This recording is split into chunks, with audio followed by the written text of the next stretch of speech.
Good evening, everyone.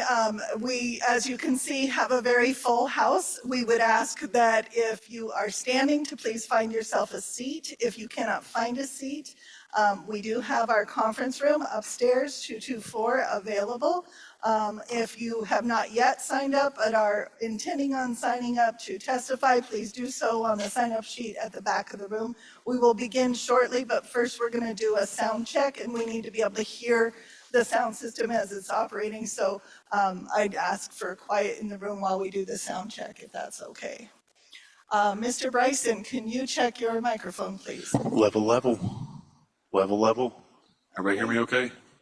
We are hearing you. There's a bit of an echo, so we will see I how don't that does. I don't hear too much of an echo on this If side. you can sit back a little bit, How's maybe this level? much better. All right, Less no echo. echoes? Can those of you at the back of the room hear Mr. Bryson? Good deal. We have thumbs up. Ms. Adkisson. Check, 1, 2, 3. Can everyone hear me? Okay, we're getting thumbs up. And Mr. Kelly. Check. It's loud and clear. Everybody in the back here? Okay. Mr. Smith? Thank you. Sound check. We got thumbs. Madam Deputy Mayor? Yes, sound check. Can you hear? We got thumbs at the back. Okay. You're hearing me just fine, so Mr. Palmer? 1, 2, 3.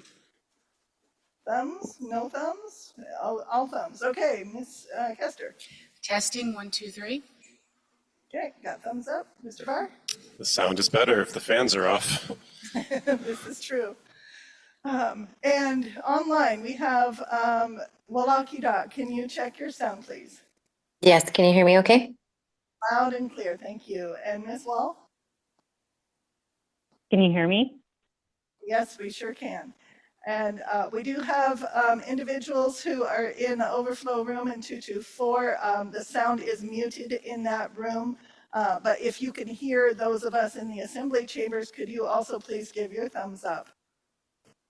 Okay, we're seeing thumbs up. Sound is good. So Deputy Clerk Cathcart, everything good on Zoom World and YouTube World? Are we ready to roll? Okay, Madam Deputy Mayor, turning it over to you. Thank you, ma'am. I call the regular assembly meeting of April 29th, 2024 to order at 7:08 p.m. I will make note that those who are standing, we cannot have anyone standing in chambers, so please go to room 224.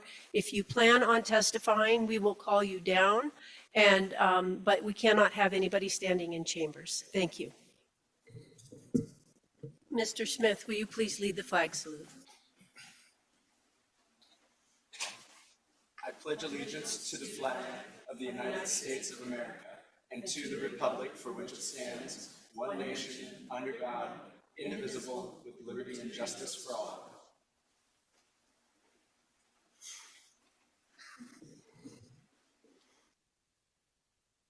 Mr. Kelly, will you please read the land acknowledgement? We would like to acknowledge that the city and borough of Juneau is on Tlingit land and wish to honor the indigenous people of this land. For more than 10,000 years, Alaska Native people have been and continue to be integral to the well-being of our community.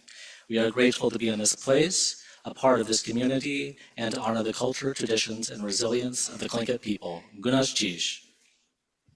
Thank you, Mr. Kelly. Madam Clerk, will you please call roll? Thank you, Madam Deputy Mayor. Ms. Wall? Present. And Walaki Here. Mr. Kelly? Here. Ms. Adkisson? Here. Mr. Bryson? Present? And Mr. Smith? Here. Deputy Mayor Hale? Here. And we have excused absences from Ms. Hughes Scandies and Mayor Weldon. Thank you, Madam Clerk. Next.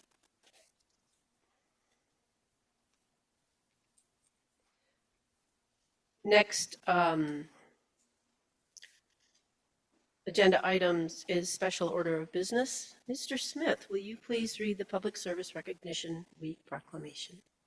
Happy to, Deputy Mayor. Whereas Americans are served every single day by public servants at the federal, state, tribal, county, and city levels. Whereas these unsung heroes do the work that keeps our nation working. Whereas day in and day out, public servants provide the diverse services demanded by the American people of their government with efficiency and integrity. Whereas without these public servants at every level, continuity would be impossible in a democracy that regularly changes its leaders and elected officials. Whereas public servants deliver the promise of a government by and for the people. Whereas public servants educate our children, keep our communities safe, defend our country, deliver our mail, maintain our roads and bridges, and perform countless other essential services. And whereas every year since 1985, the first full week in May has been set aside as Public Service Recognition Week, a time to thank dedicated public servants from federal, state, tribal, county, and local governments across the country. Now, therefore, I, for Deputy Mayor Michelle Hale of the City and Borough of Juneau, Alaska, on behalf of the City and Borough Assembly, do hereby issue this proclamation designating the week of May 5th through 11th, 2024 as Public Service Recognition Week. I encourage all citizens to recognize the accomplishments and contributions of government employees at all levels.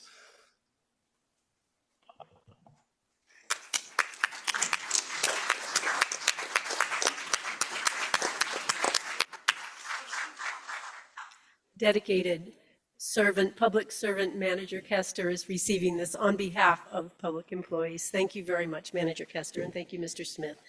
Mr. Bryson, will you please read the proclamation Workers' Memorial Day? Yes, thank you, Madam Deputy Mayor. From the Office of the Mayor, Workers' Memorial Day, April 28th, 2024. Whereas each April Workers' Memorial Day is observed as a day to remember for those who have suffered and died on the job. And whereas we remember those who have died in workplace catastrophes, suffered diseases because of exposure to toxic substances, or been injured because of dangerous job conditions. And whereas these tragedies cause us to rededicate ourselves to fight for safe workplaces. Whereas the core theme for Workers' Memorial Day has been Mourn the Dead, Fight for the Living. And whereas April 28th was chosen as Workers' Memorial Day because it's the anniversary of when the Occupational Safety and Health Act went into effect. And whereas Workers' Memorial Day is observed in nearly 100 countries around the world, now, therefore, I, Wade Bryson, on behalf of Michelle Hale, Deputy Mayor of the City and Borough of Juneau, Alaska, on behalf of the City and Borough of Juneau, City and Borough Assembly, do hereby issue this proclamation designating April 28th, 2024 as Workers' Memorial Day in the City and Borough of Juneau. I encourage all citizens to reflect on those individuals who have lost their lives while working. In witness of, I have hereto set my hand and caused the seal in City and Borough of Juneau, Alaska on this 29th April 2024. Thank you, Madam Deputy Mayor. Thank you, Mr. Bryson, and I'm sure all of us know people who have been injured on the job, and I really appreciate that proclamation. Next, I will read just a brief statement about St. Vincent de Paul and other organizations involved in caring for the homeless. It's no secret that homelessness and struggles with housing is on the rise in Alaska and throughout our nation. We've had a number of recent discussions on this topic, and one thing we can all agree on is that it is complex, challenging, and that we need more support from our state and federal partners in addressing these challenges. So much has fallen on the shoulders of local government over the past few decades. We have responded to that shift. The level of support we provide has never been greater than it is right now, but we can't bear all of the burden. We'd be hard-pressed to bear any of the burden were it not for our community-minded nonprofit partner organizations. St. Vincent de Paul is one of those key partner organizations. St. Vincent's very quickly agreed to work with us on the cold weather emergency shelter last fall when we were struggling to find an operator. They went on to manage that program successfully and with compassion. They skillfully managed the complex safety concerns on behalf of their clients, their staff, and the surrounding community. It's hard work, and we're grateful for their partnership. Thank you to the nightly teams that operated the shelter, to the managers and director for their leadership, and to the St. Vincent's Board for their willingness to serve our community through this work. I also greatly appreciate the work that Resurrection Lutheran Church does in operating their food pantry and providing warm meals on the day of the food pantry. I know it is greatly appreciated by those who receive it. So thank you.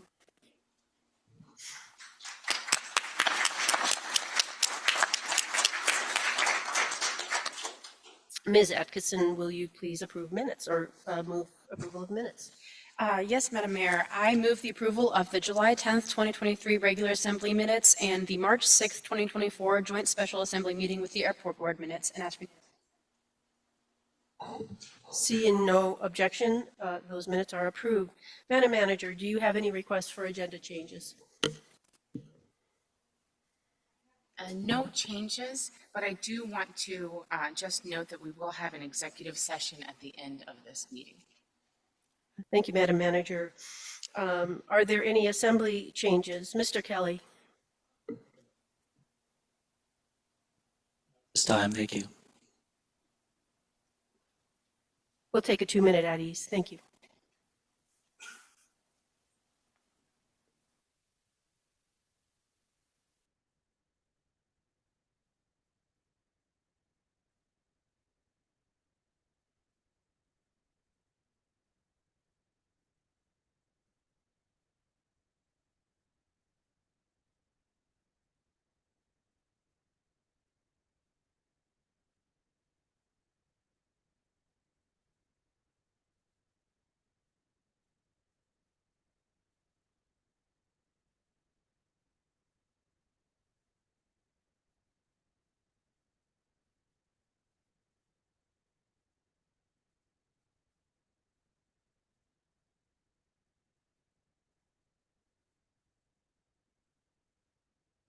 Thank you, Mr. Kelly.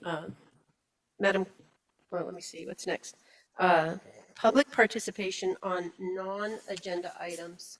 So we will start with people on Zoom. And it appears that no one on Zoom has testimony on non-agenda items. So we'll move on to our list, and forgive me if it takes me a bit of time to make sure I've got the right names, as it's a long list. Doreen Lawrence, please come to the mic.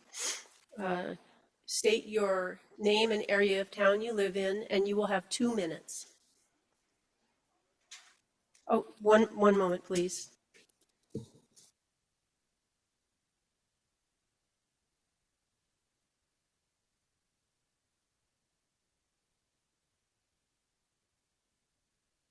Ms. Lawrence.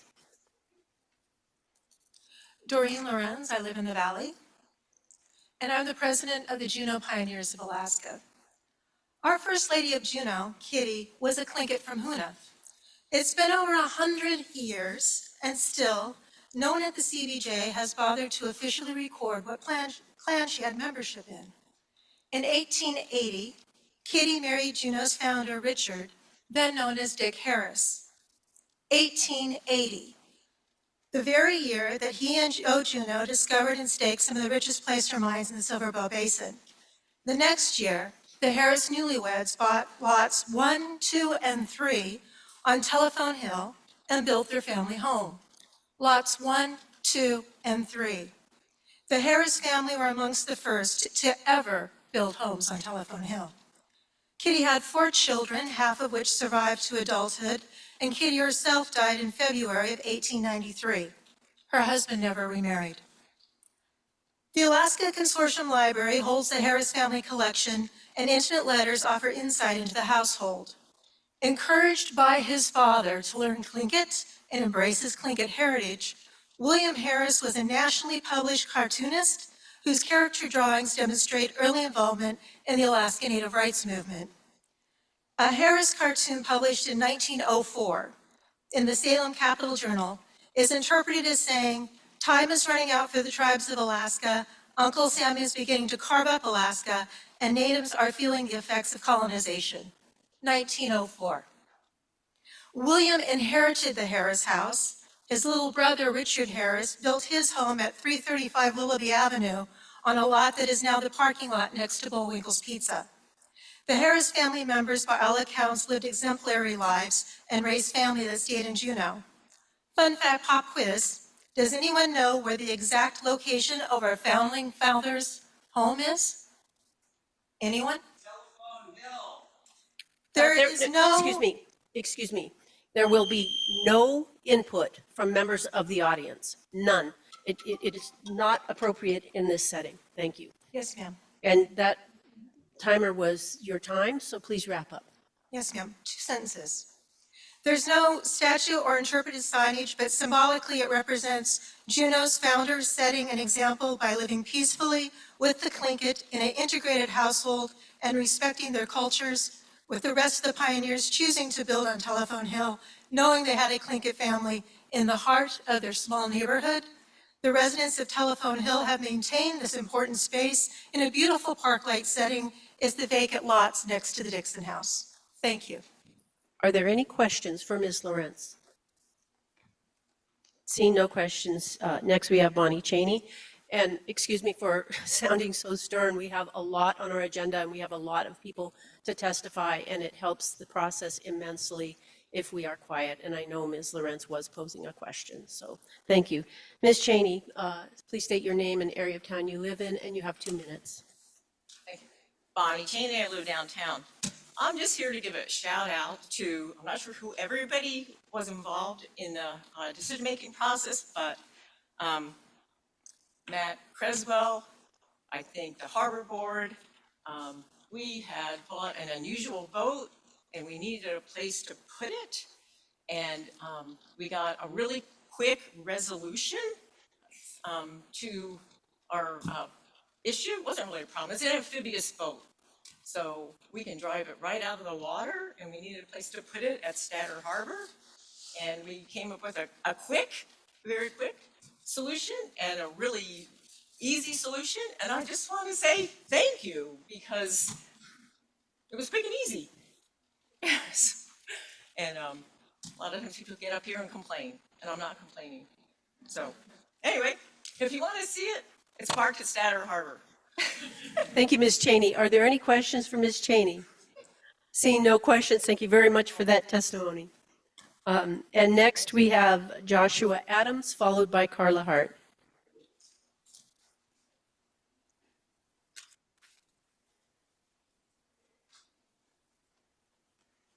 Hello, my name is Joshua Adams. I own several properties in downtown Juneau and Wyandotte Bay. I've come here to talk about a non-agenda item, following up on the heels of Doreen Lorenz, a historian who knows far more than I ever will about local Juneau history.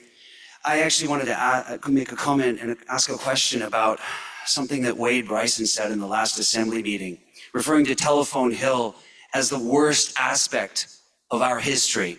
Wade, I'd like to know exactly what you're referring to when you say the worst aspect of our history, that it needs to be demolished summarily, and that its demolition is not sufficient, but that it must be erased by denying Juneau the right to a Section 106 review.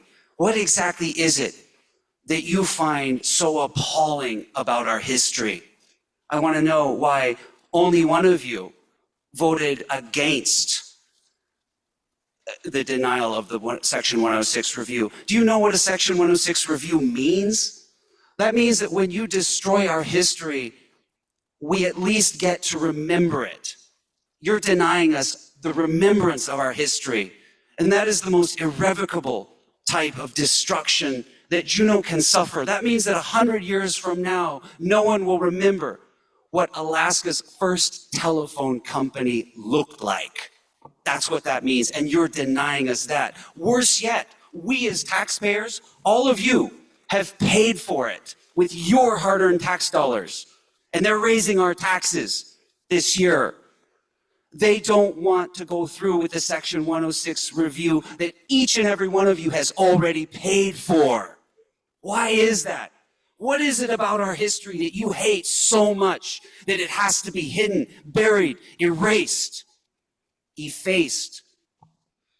Is it Alaska's first telephone company? Or is it Anna Webster, who in 1918, when her husband Adams. died, I know, Mr. Adams. became the first woman in America to own a telephone company? Is that what you hate about our history so much, that you have to summarily destroy the houses without a Section 106 review? Thank you Think for about your it. testimony, Mr. Adams. Absolutely. Are there any questions for Mr. Adams? Mr. Smith? Thank you, Madam Deputy Mayor. Mr. Adams, is a Section 106 the only way that we can record and capture history? It's the legal way. It follows the Secretary of the Interior's designs as of the 1966 treatment of historic properties, without which any redevelopment project would be functionally illegal.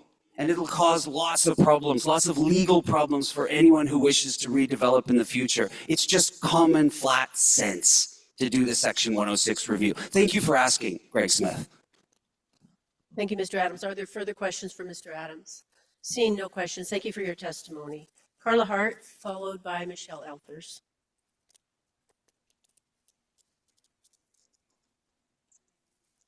Ms. Hart, please state your name and area of town you live in, and you have 2 minutes. Thank you. My name is Carla Hart. I live on the back loop. In September of 2023, at a Port Communities meeting in Sitka, then City Manager Rory Watt noted that the cruise industry had created the crisis of dramatic cruise growth and said that he had been saying for months that absent a change, we are going to get ballot initiatives and those initiatives are going to pass. We do now have a ballot initiative with the city attorney and city clerk for review. It should be decided tomorrow. 2 interests with the cruise industry have written letters threatening lawsuits and asking for it not to be approved. I think that it's important that the public get a chance to vote on this and that the public not have their right to vote on this be denied. Today, 5 of us filed an identical city charter amendment that we had done in 2021 and circulated as a backup in the event that tomorrow the city manager says that he will not be doing or allowing. And I don't take it as him personally. I'd like to make that clear. But in case he finds that he doesn't think that we can do it, he's already approved in 2021 an initiative for charter change, and that we will be pursuing that instead. I also would like to point out that the Assembly has the opportunity to take bold action and simply pass something yourself so that citizens don't have to do it. Rory was certain if we get this as an initiative that it will pass. So why don't you take the leadership and get in front of us and let it pass? Thank you. Thank you, Ms. Hart. Are there questions for Ms. Hart? Seeing no questions, thank you for your testimony. Ms. Elfers. Please state your name and area of town you live in. You have 2 minutes. Thank you. Hi, my name is Michelle Elfers. I live in the Salmon Creek area, and I'm here representing the Juneau Climbing and Recreation Board, which is the nonprofit board that runs the rock climbing gym. And we just wanted to come and really briefly thank you for the support you've given us. If you remember last year's budget cycle, you gave some grant funding to support planning and development for a new facility.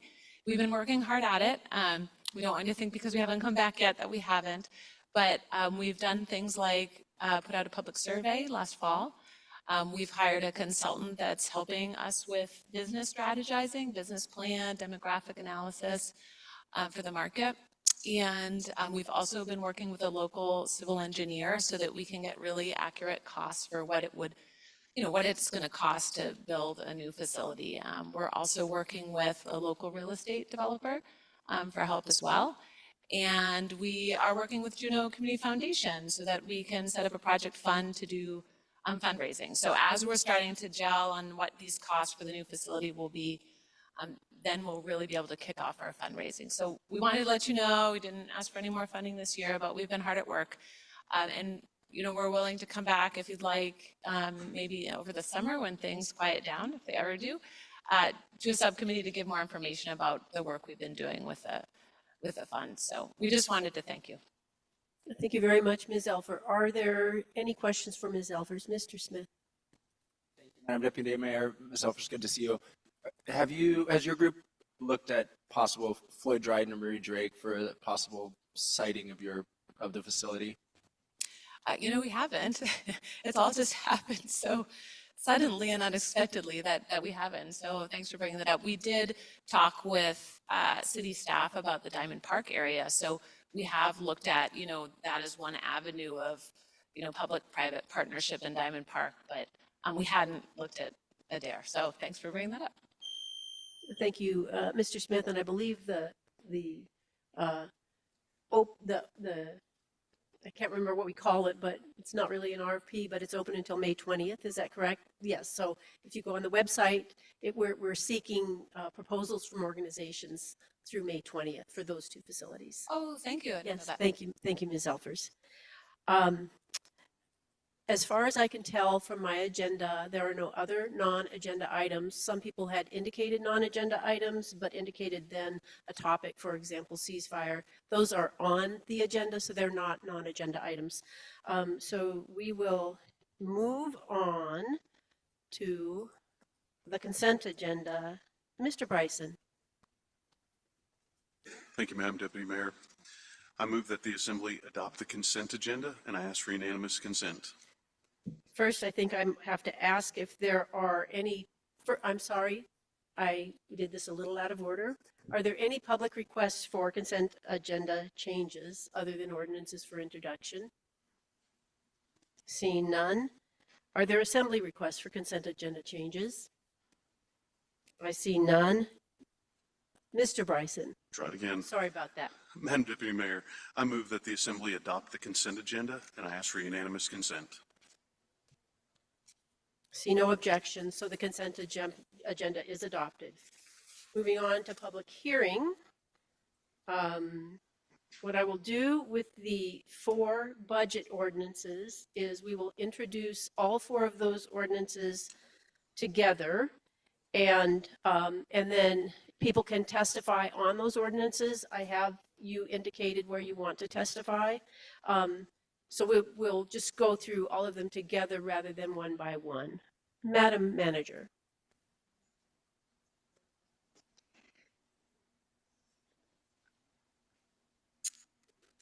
We're going to try something a little non-traditional here. I'm going to go ahead and read the subject matter because we're really taking testimony on the entirety of the budget. And then if you could read the titles, does that work? Excuse me. Yes, however, I'm going to ask people in the back of the room, please do not talk because it's hard to hear. I'll also let the people in room 224 know that there are some empty seats down here. Yes, Madam Manager, I apologize for the interruption. No problem. Thank you. Go So ahead. I'm just going to summarize the next 4 items, and then the city clerk will officially read those titles. And that way, members of the public can comment on any element of the budget, because it's often difficult to know if you're commenting on one ordinance or the other. So hopefully this works to make things a little less confusing. We'll give it a try.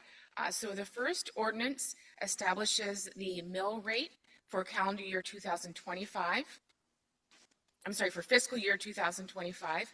And that FY25 proposed mill rate is 10.32. That's an increase of 0.16 from the 24 adopted rate.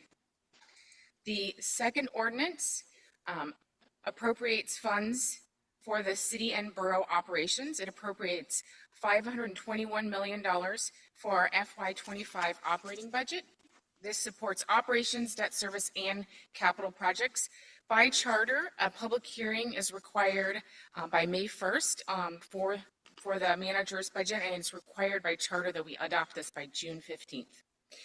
The third ordinance appropriates funds for the Juneau School District. This appropriates $85 million to the Juneau School District. This is a decrease of almost $11 million from the FY24 amended budget. And it includes local funding of $34.4 million for general operations and $3.6 million for non-educational programs and activities. That's the shared services that we have been discussing.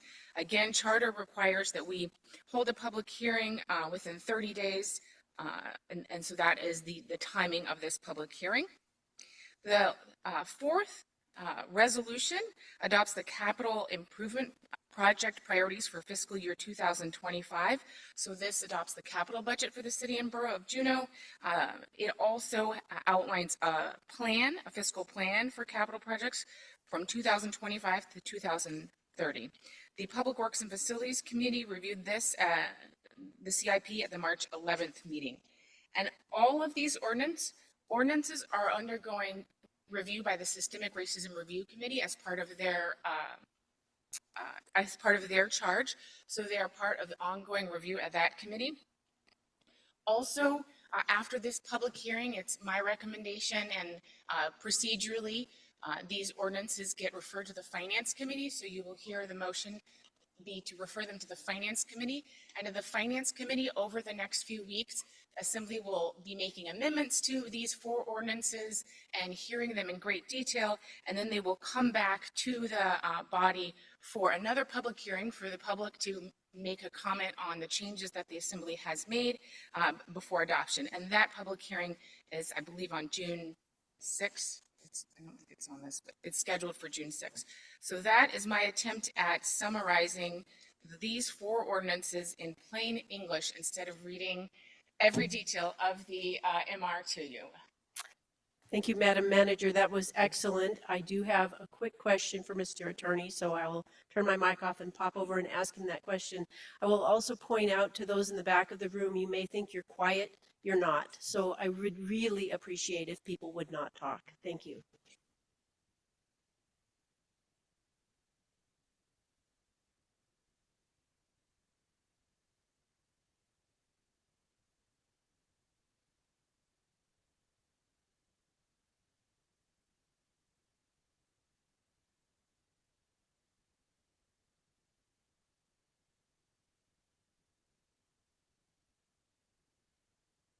Thank you. We have 2 people on Zoom signed up to testify, and then we have some people in the room. Madam Clerk? One moment, Mr. Attorney. Yeah, thank you, Madam Deputy Mayor. I think maybe one way to get through tonight is to maybe listen to public testimony first after the manager's summary, and then the clerk could call the items up and the Assembly could then make motions. That way you know specifically what items you're making motions on. Okay, and it is a little out of order, but we have 4 different motions and we're just trying to be efficient with our time. Thank you, Madam Clerk, and thank you, Mr. Attorney. So Joan O'Keefe, can we bring Joan O'Keefe over to speak to resolution 3052, which is the CIP resolution?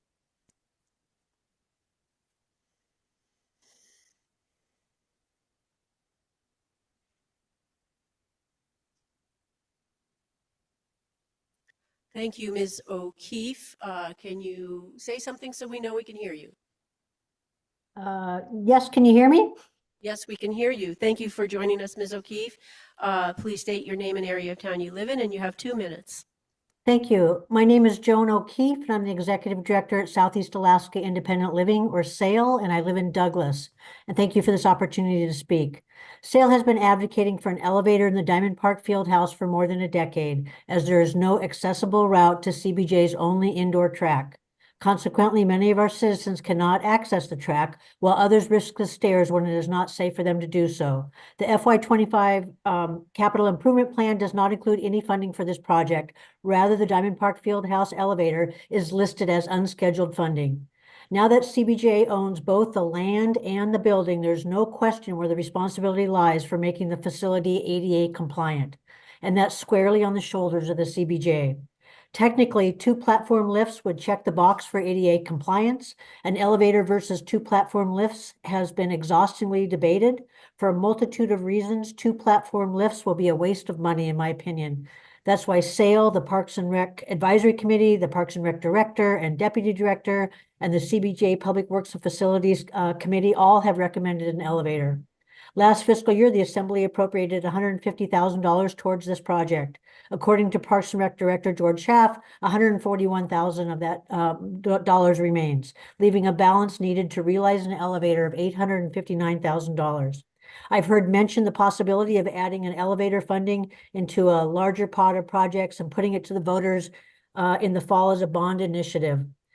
No, the ADA is the law. It is not acceptable to leave compliance with the law to the voters to decide. In closing, SAIL urges you to amend the CIP list and allocate $859,000 required to realize access to CBJ's only indoor track. And let's get the work done in FY25. It's been the right thing to do for more than a decade. Let's finally make this right. Again, thank you for this opportunity to address you tonight. Thank you. Thank you, Ms. O'Keefe. Do any members of the assembly have questions for Ms. O'Keefe? Seeing no questions, thank you very much, Ms. O'Keefe. Next, we have Michael Reederer. Can we bring Mr. Reederer over?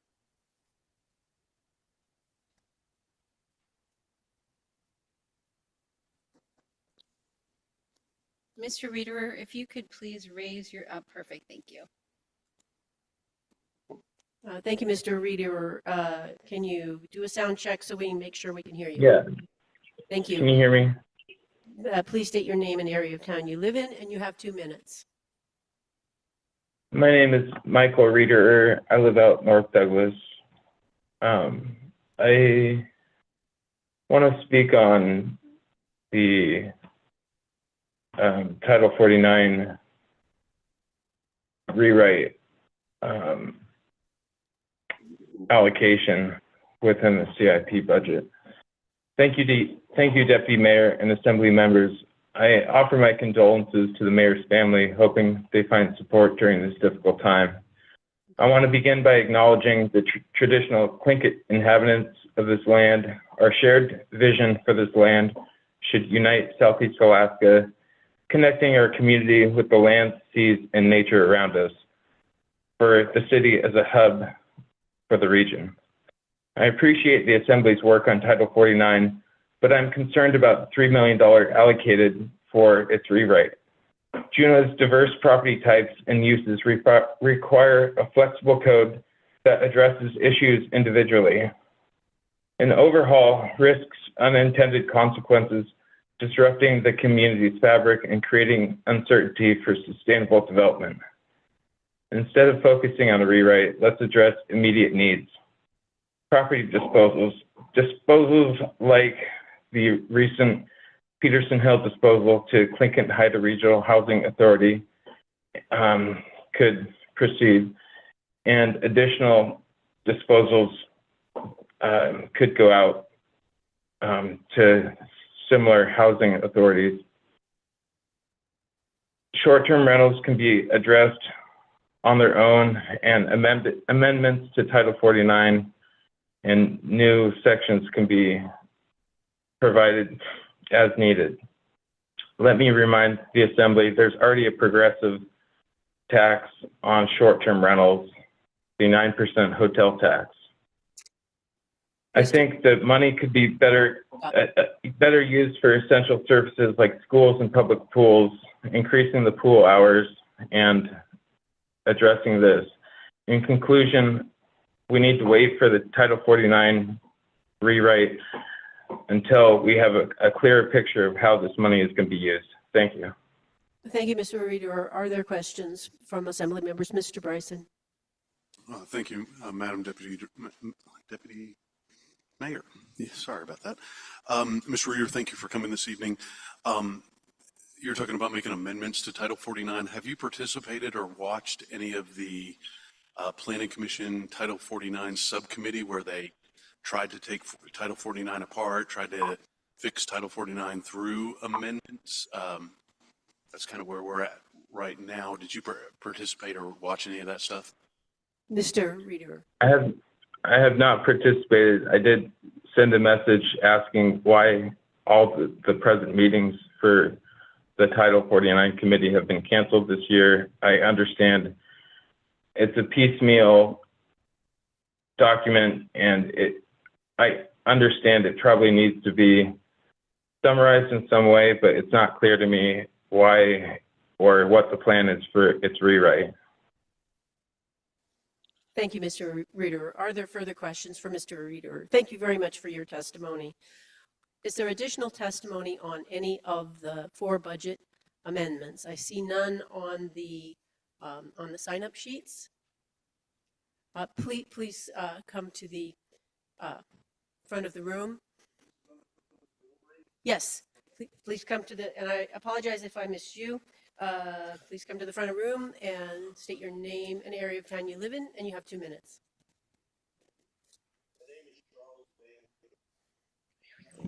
My name is Charles Van Kirk, I've been a property owner in Juneau for over 52 years, paying property tax that entire time. And I'm a little bit upset over this continued increase in mill rates and looking at the CBJ budget and the school budget and the negotiations between the school district and the CBJ, which ends up in increased mill rates, again, on property owners in Juneau. I've watched that. I've watched positions be created in the budget to oversee the finance committee of the school district. Positions for like accountant 3, that is not a cheap position to fund. And I've seen just a number of different things that show to me that we need to really step up as the public to voice our opinions on this and at least bring attention to this stuff so that we can stop this continued increase in taxes on property owners. That doesn't affect just property owners, it affects anyone out there that rents. Because if I own property and it's a rental and you raise my taxes, I have to get that back through increased rents on anyone that lives in Juneau. So this isn't just a property tax issue. I would really appreciate that you take a hard look at this and see. You're talking about a Coast Guard icebreaker coming to Juneau and 100 and some families. Do you really think they're going to show up, or is it going to be just the person that's deployed on that ship that leaves their family while they're on deployment because it's too darn expensive anymore to live in Juneau? We need to do something to lessen our taxes, increase the incentive for people to be able to live here. Young people, how do young people make it when you're making $16 an hour? It doesn't work. So I really would like you to look at not increasing the mill rate. Thank you, Mr. Van Kirk. Are there questions from Assembly members for Mr. Van Kirk? Thank you very much for your testimony, and I appreciate that, and you had signed up. We also have Sharon Augustine or Sharon Augustine, I'm not sure how it's said, online. Madam Clerk, do we see Ms. Augustine? Thank you. Will you please state your name, area of town you live in, and you have 2 minutes. My name's Sharon Augustine. I live in the Valley. I just wondered, do I have 2 minutes for each of the budget items that I would like to talk to, or do I just get my 2 minutes for both of them? You have 2 minutes for each. For each one? Yes. Okay, firstly, I'd like to speak to the mill rate. Yes, please do. Okay. Page 103 of the Assembly's biannual budget states that the school district budget is approved by the school board and then submitted to the mayor and Assembly for adoption. The only action other than adoption is to establish the amount of support provided to the school district. So clearly, since we don't want to deny the school district its funding, the Assembly and the mayor can do nothing for us today except hear us out. So thank you for doing that. That being said, the public ought to know about what's happening in Anchorage right now. The Anchorage School District manages over 45,000 students in more than 90 schools, including 8 high schools. The Anchorage School District budget deficit this year was almost $100 million. So at a work session last Tuesday, they announced plans to close several schools. Due to steadily declining student populations, decreased birth rates, and continued migration from Alaska, the district has nearly 6,000 fewer students than it had in 2010. Chief Operating Officer Jim Anderson declined to predict which schools will close or how many. He said the district will take 6 months to engage the community before making decisions. Further, school closures will occur over a period of 3 years in order to ensure continuity of service and student transition. We are really trying to get feedback from the community to find out what is palatable, what is acceptable, and what they are willing to embrace, Anderson said. I think it's just a little premature to pick a number. Yes, in case you missed it, the Anchorage School District is over $100 million in the red, and yet their focus is on community involvement and student wellness. So what does this have to do with the mill rate? Well, with our increase in property taxes, you would think that we would be getting what we want from our elected officials. And clearly the school district in Anchorage is. They are also raising their mill rates, but their family communities aren't revolting. Why not? Because they are being heard. Perhaps the Juneau School District could please take a page from that book. Thank you. And then And then I also have my 2 minutes for the school district budget, if you don't mind. Thank you. Okay. Things are odd. Things don't add up. And I'm not in a position to find the truth, but the school board is. So why are they not pushing harder to discover it? Please just take the budget, for example. The budget started out as a $9.5 million deficit. There was panic in the community, panic on the school board, and decisions were hastily made. But now, after making these huge decisions that are devastating whole communities of kids, some moving around of money, some assistance from the CBJ, and a magical discovery of funds that literally no one knows where they came from, we're now back in the black.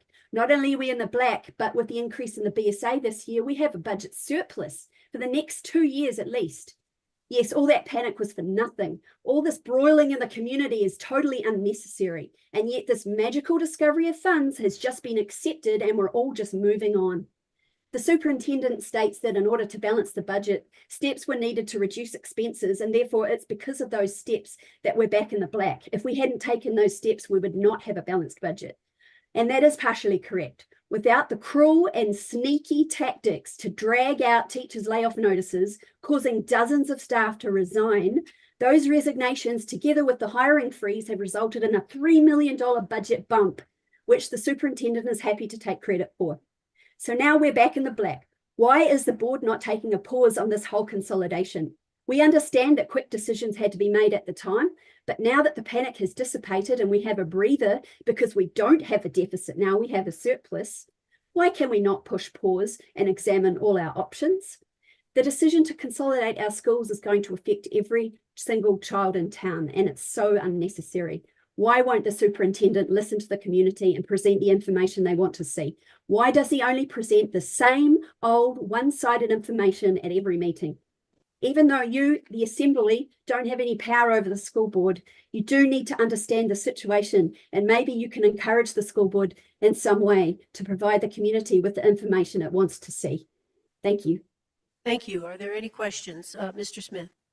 Thank you, Madam Deputy Mayor. Ms. Augustine, I was wondering where you had gotten the information about there being a BSA increase, because I'm unaware that a bill has passed that has raised that, and the FY25 budget has not passed the state that would fund an increase in the BSA. So I was just curious where you'd gotten that. Ms. Augustine? I was of the understanding that they had approved a one-time BSA increase, right? Just a one-time BSA increase. That was my understanding. Follow up, Mr. Smith? I guess, I don't know how to make it a question. My understanding is that that is in the budget now, but that has not yet passed, nor passed both bodies, nor been signed by the governor. But we can be hopeful. Thank you. Thank you, Mr. Smith. Thank you, Ms. Augustine. Are there any further questions for Ms. Augustine? Thank you for your testimony, Ms. Augustine. Is there anyone else that would like to testify on the budget? I see someone in the back of the room. Please come to the spot, state your name and area of town you live in, and you have 2 minutes. Hello, my name is Heather Marlowe. I live in Auk Bay, Alaska, and I'm here to testify on Resolution 3052 as it ties into your other 2 ordinances that relate to funding. So I'll try and be 2 minutes, but we'll see how I do. My first comment is on page 66 of your packet, the general sales tax, the Title 49 rewrite, and in particular, my request is that the $3 million in funding be eliminated or substantially reduced to $300,000 or less. I submitted comments to the city clerk's office today. If you'd like to see more detail, it's available with the city clerk. But I understand that this project came up during the assembly retreat, and that after some challenging development scenarios made it to the assembly or made it to your attention, that you decided to take a look at rewriting Title 49. And I do want to point out that your departments approve hundreds of permits a year successfully. So there is a lot of success to reference rather than challenges and failures, which seem to get a lot of attention and not really show the proof of it. Your system works well. My second request is on page 68 of your packet, the port development fee, and in particular the Archipelago Museum. And my request is that this project be renamed and redirected to the city museum replacement. And in particular, it's the location on the waterfront that concerns me. This area is a congestion area, and it is likely to get worse before it gets better, even with the project. You've had many chances at taking a bite at the apple at this property. You've purchased property to expand the sidewalk on South Franklin Street. You've purchased property to build the cab stand, and you've neatly finished the four edges of the archipelago property on all sides. And so it's one of the most enhanced properties in the municipality at public expense. And I would ask that you take a look at the Zach Gordon vicinity, and I'll continue here, just, or somewhere, Telephone Hill or Whale Park. You do need to be wrapping it up. Thank you. Thank you. My third request is the unscheduled funding, page 70 in your packet, the procurement of two LTC dock electrification transformers. And in particular, my request is that the $55 million be put towards retirement of 16B debt. I go on in my comments to the clerk that you can take a look at. But in summary, I don't believe that it's news that the transformer costs and lead times are long, and nor should it eclipse the truth about retiring 16B debt. Thank you, Ms. Marlowe. Are there any questions for Ms. Marlowe? Seeing no questions for Ms. Marlowe, thank you very much for your testimony. Are there further, is there further testimony on the budget? Seeing no questions, we will bring this back to the Assembly, and we're going to do this one ordinance at a time. Mr. Bryson.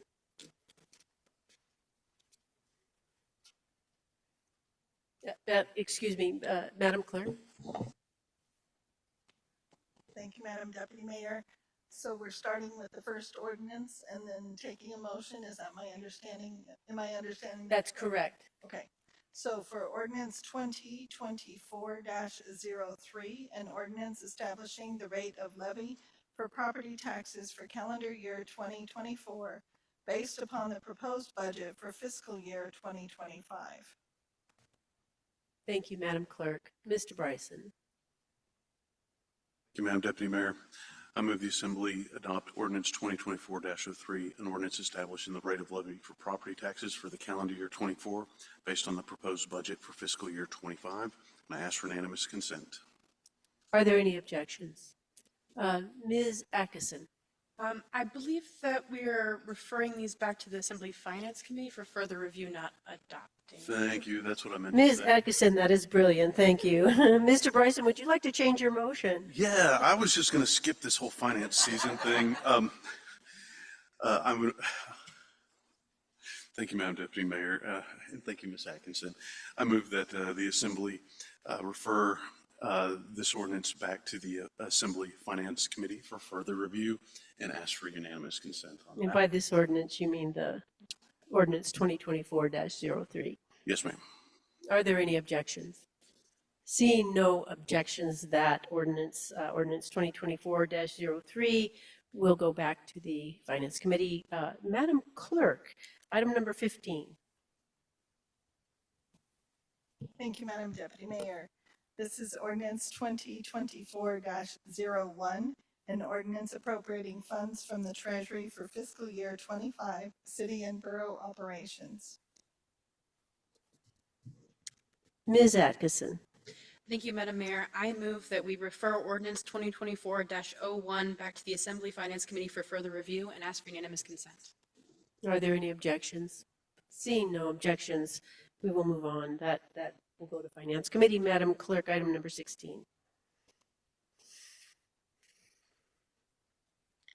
Thank you, Madam Deputy Mayor. This is ordinance 2024-02, an ordinance appropriating funds from the Treasury for fiscal year 25 school district operations.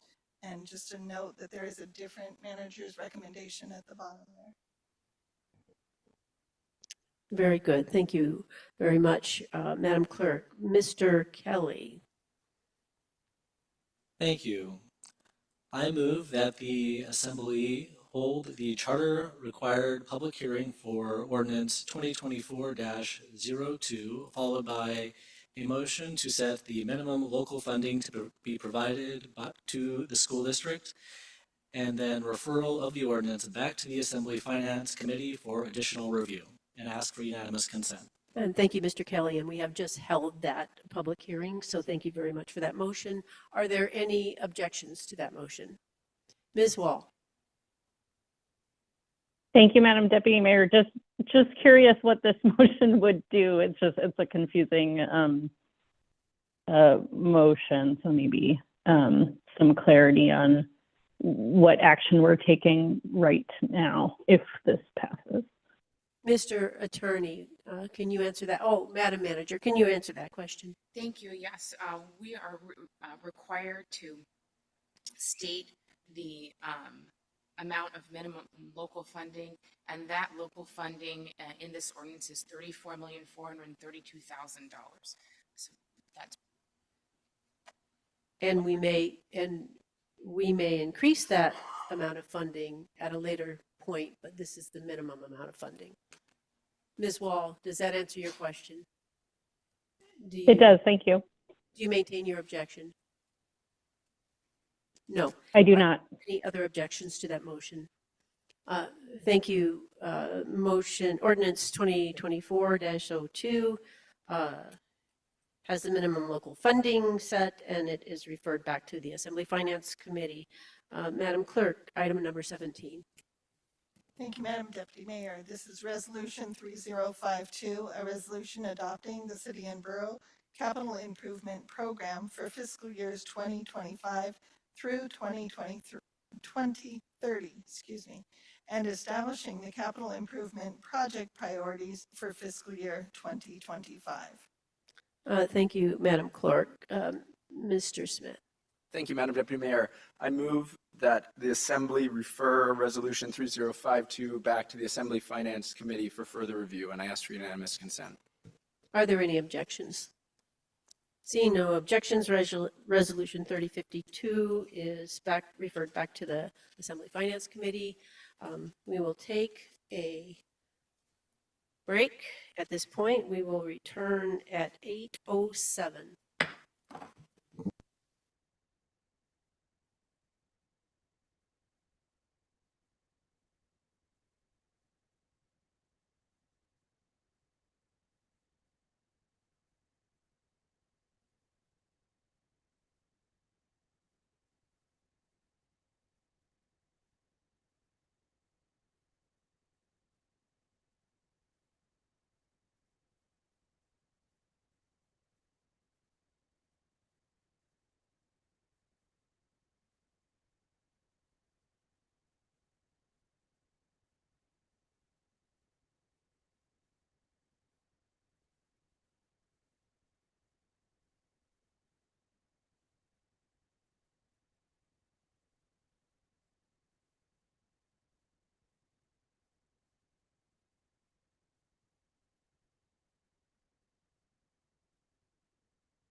Madam Deputy Mayor, we are ready.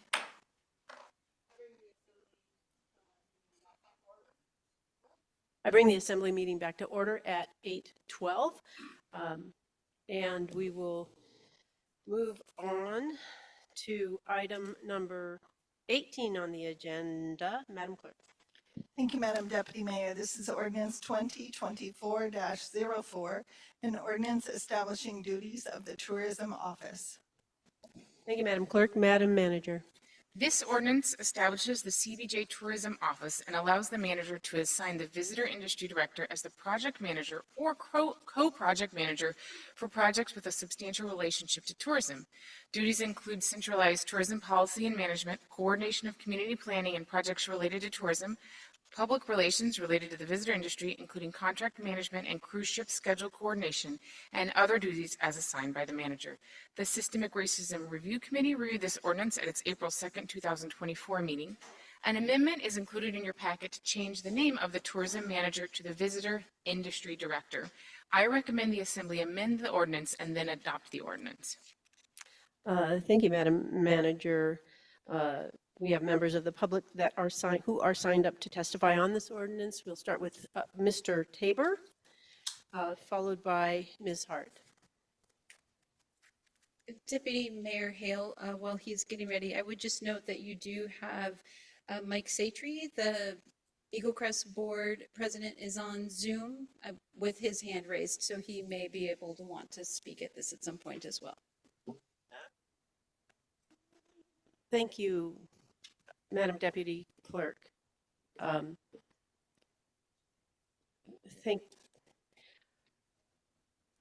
We'll take a brief at ease.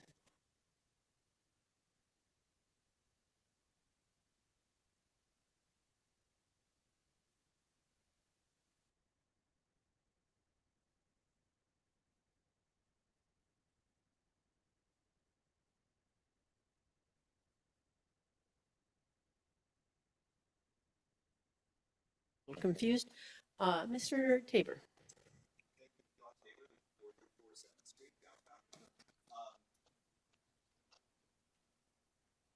Hi, Brock Tabor, 434 7th Street, downtown. Thank you for the opportunity to speak on ordinance 202404. Just for full disclosure, I am an employee of the Juneau Ski Club, but I am speaking on my own behalf. I applaud the city for going through the efforts of establishing a tourism office, but I have some significant reservations about some of the language, specifically that references Eagle Crest. For analogy purposes, I kind of see this as a generalist versus specialist issue. If I blew my knee out while I was skiing, I would not go to a GP for additional treatment. I would seek out a specialist who addresses leg and knee issues. In this case, I have some reservations that Eagle Crest is included in the language, and I would strongly encourage the Assembly to consider the language that the Eagle Crest Board has referenced to. You should have a letter in your packet addressing some of the Eagle Crest Board concerns. I think the Eagle Crest Board is more than just a group of civic-minded individuals, but rather akin to a technical work group. These are people who spend a great deal of time and energy learning about the idiosyncrasies of running a ski area. I've been involved in the ski industry for over 30 years. It's an incredibly technical group of people to work with when you start talking about lift towers, marketing, et cetera. And I think having many of those duties passed down to the tourism management office would diminish some of their value. I think the Eagle Crest Board is better situated for addressing the technical issues that come up with running a ski area. Frankly, You can wrap it up, Mr. Tabor. I'm a bureaucrat in my daily profession. I recognize the idiosyncrasies of organizational culture. I recognize the challenges of change, but in this case, I do not think a change is warranted. Thank you. Thank you, Mr. Tabor. Please stay while we see if the Assembly has any questions, and I will clarify that Mr. Satry is online if we have questions relative to Eagle Crest. Do any members of the Assembly have questions for Mr. Tabor? Seeing no questions, thank you very much for your Thank you. testimony. Next, we have Carla Hart, and Carla will be followed by Gary Gillette. Ms. Hart, we're on 2024-04. Please state your name, area of town. Thank you, Carla Hart. 2 I'm minutes. still on the back loop. I am not particularly happy with this proposal. It feels as if the Assembly is still trying to outsource what you need to do with respect to public policy. A couple of examples of where I have concerns here. Under the whereas statements, Parks and Recreation, Eagle Crest, Docks and Harbors are all called out individually. Each has an advisory board of citizens that you select and that sit and have a good interface and the ability to have more of a depth of involvement with that specific subject area, and yet there's no advisory board and no requirement for transparency or any sort of public involvement with this. As an example, the city tourism manager now has supposedly been negotiating with the cruise industry about caps for daily caps for the cruise ships, and yet as a community, we don't even know what our target is, or we don't know anything about what's going on. In Ketchikan, there was a meeting between the city council and cruise industry executives recently. They did that as a public meeting. They put all of them around the table, they recorded the meeting, and it was public and it was transparent and it was powerful for the Assembly and for the public, for everyone to know what was going on. This behind the scenes negotiating and doing things and then giving this one person so much power is not to the benefit of the community when you all haven't even outlined clear policy. The tourism manager also is filtering what information you get. Right now, she's saying that visitation in 2024 should be about the same as 2023. I haven't ever heard her give you numbers. When I run calculations on it, it shows that we're going to have about 73,000 more visitors if we have typical occupancy as last year from ships over 250 passengers. That's a 4% increase, which wouldn't be a big deal if we had 100,000 visitors. But when we have 1.67 million visitors, 4% is a lot. And I think you all need to do a bit more work yourselves to give good public policy so that you can hire a professional. Thank you. Thank you, Ms. Hart. Are there questions for Ms. Hart? Seeing no questions, thank you for your testimony. Next, we have Gary Gillette, and following Mr. Gillette, we have Taylor Beard. And Mr. Gillette, these comments are on 2024-04. Please state your name, area of town you live in, and you have 2 minutes. How much time do I have? 2 minutes. I I'll apologize, we get have a through lot of this, so I'll people. finish it on the next one. Okay. My name's Gary Gillette. I live on North Douglas. I retired about 4 years ago after 29 years with the city and borough of Juneau, 10 years at community development, 8 years with the city engineering, and my last 11 years as port engineer at Docks and Harbors. The Docks and Harbors Board was created by the Assembly, as it was mentioned, many years ago for the purpose of planning, designing, constructing, managing, and maintaining Docks and Harbors facilities. The Citizen Board is vetted, interviewed, and appointed by the Assembly. For all these years, the board and the staff have had an exceptional tenure of providing world-class harbors and cruise ship dock facilities. About 2015 or so, the board requested to have an engineer on its staff for developing their capital improvement projects. The Assembly approved the request, and since then, they've successfully completed about $250 to $300 million of capital improvements. Nearly all these projects have come in on time, on budget, and without litigation, which wasn't always the case in the past. The proposed ordinance changes are not overly clear relative to authority and roles between the board and staff, city manager, and tourism manager, which may lead to confusion in future project delivery. It appears that city manager is to decide who leads the project. If it's the board, then it's a Docks and Harbor staff engineer. If it's tourism manager, then it's engineering, or the manager might decide the project should be jointly managed, which often leads to even more confusion. Transferring responsibility of planning, designing, and constructing Docks and Harbor,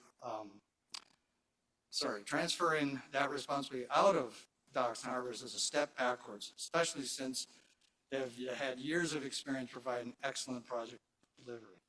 I heard that the Assembly wants more control of these projects. In fact, this ordinance would reduce control by the Assembly. So I can finish now, or I can come back for the second one. So you will be testifying on the second. Why don't you go ahead and finish then? Are there any questions for Mr. Gillette? Seeing no questions, thank you, Mr. Gillette. Next, we have Taylor Beard. Please state your name and area of town you live in, and you have 2 minutes.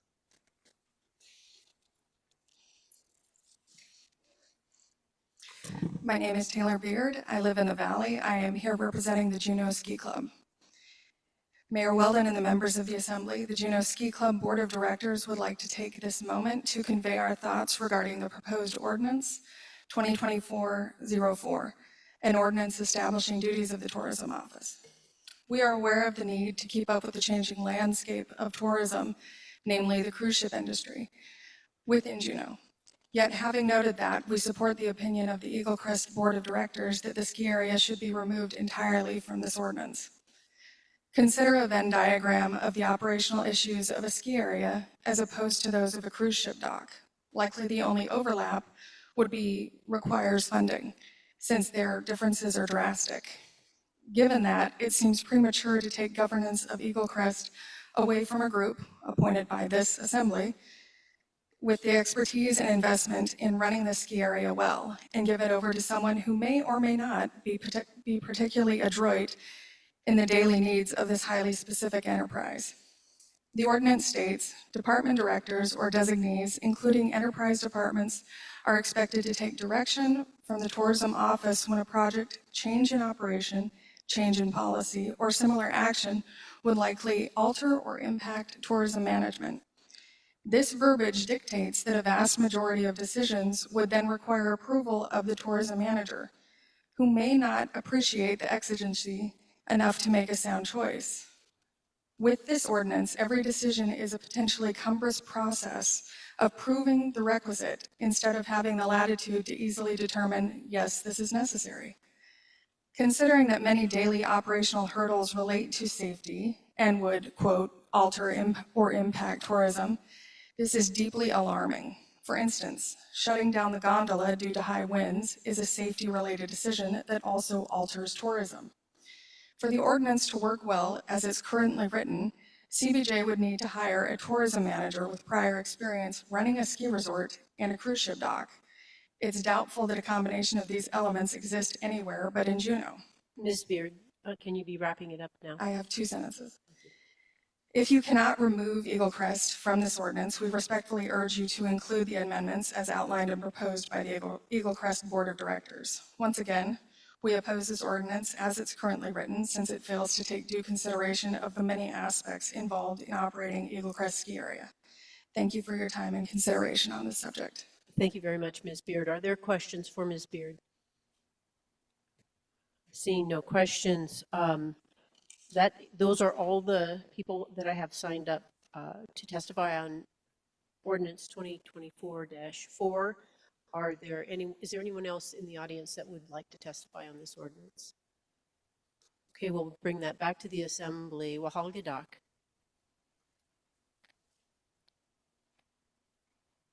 They forgot about us. I'd like to move ordinance 2024-04.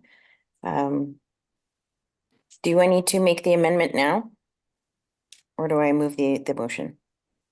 Mr. Attorney. Thank you, Madam Deputy Mayor. Ms. Wahalgadak's motion is fine as is, and then maybe Ms. Wall wants to make her amendment. That could happen. Thank you, Mr. Attorney. So yeah, it's fine as it is, and then Ms. Wall can make an amendment.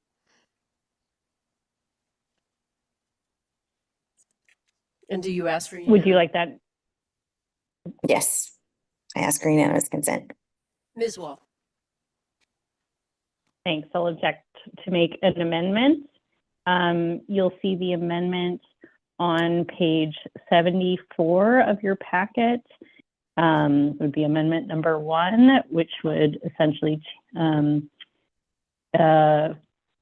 amend ordinance 2024-04 by changing the title of tourism manager to the visitor industry director as shown below, and ask for unanimous consent. So I would like to speak to my motion, if that's. Please speak to your amendment. I was asked by staff to do this just because I was already making an amendment. And so I don't want folks to think that I'm in there changing position titles kind of on my own accord. My understanding is that visitor industry director is a lot more well-known as a title in the sector. And so that is why we're proposing this amendment. Thank you, Ms. Wall. Are there any objections? Mr. Smith? Thanks. Objection To the for amendment. the purpose of a question. I guess beyond just the ability for those in the industry to comprehend what that person's title is, I mean, are there any practical impacts of changing a position from a manager to a director, or is it just purely for understanding by anyone? Ms. Wall? Or Madam Manager? If you could direct that question to the manager, thank you. Madam Manager. Thank you for that question. The motivation to bring this title change before the body is really to align the title of the position with the duties and the kind of responsibilities that the position has in the manager's office. It's also an industry standard. We call it the visitor industry is kind of the preferred term these days versus tourism. And you know, the tourism manager is in a negotiating environment where titles matter. But to be more specific, there is no change in pay or status with this title change. It is just a title change. Thank you, Madam Manager. Remove Mr. my Smith? objection. Thank you. Are there any objections to Ms. Wall's amendment? Seeing no objections, that amendment passes, and now we will return to the original motion. Are there objections to the original motion?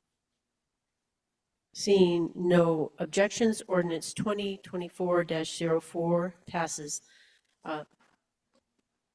Ms. Wall.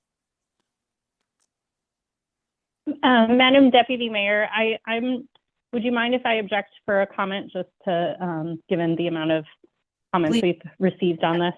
Absolutely, Ms. Wall, please do. So- And apologize, I didn't see your hand there. No worries. I was making sure no one else was objecting. I just wanted to say a few things. I know Docks and Harbors and the Eagle Crest Board are not supportive of this action. I hate disempowering our boards. We need our boards. We need to trust them so they feel valued and that we continue to free up assembly capacity. But I also hate structures that don't serve us, and I think we need holistic tourism management. I was just thinking, if you're someone who lives out North Douglas and you have complaints about the amount of traffic, you'd have to go to Eagle Crest board meeting to complain about that, go to the Docks and Harbors board meeting to complain about that, go to the PBMP and complain about that, go to the assembly and complain about that. And it would be much simpler if we had one place that was a center for the public to be managing these things. This is not, I know people have been interpreting this as a power grab by the assembly. My understanding is the tourism manager does not want to be managing the day-to-day operations of the gondola. They do not want to be working on all of those amazing projects that Docks and Harbors works on day in and day out. They want the ability that when there is a larger tourism issue that needs to be managed holistically, that they have the option of being the point person on that. So I know people are afraid of what this could mean. I'd say let's try it out. If it turns out that there's a lot more confusion, then we can readjust. But thanks everybody for being here and for your comments. And I'll remove my objection. Thank you, Ms. Wall. Much appreciated. Are there further objections by assembly members? Now I'm looking at everyone, seeing no objections. Ordinance 2024-04 passes. Madam Clerk, ordinance 2024-10.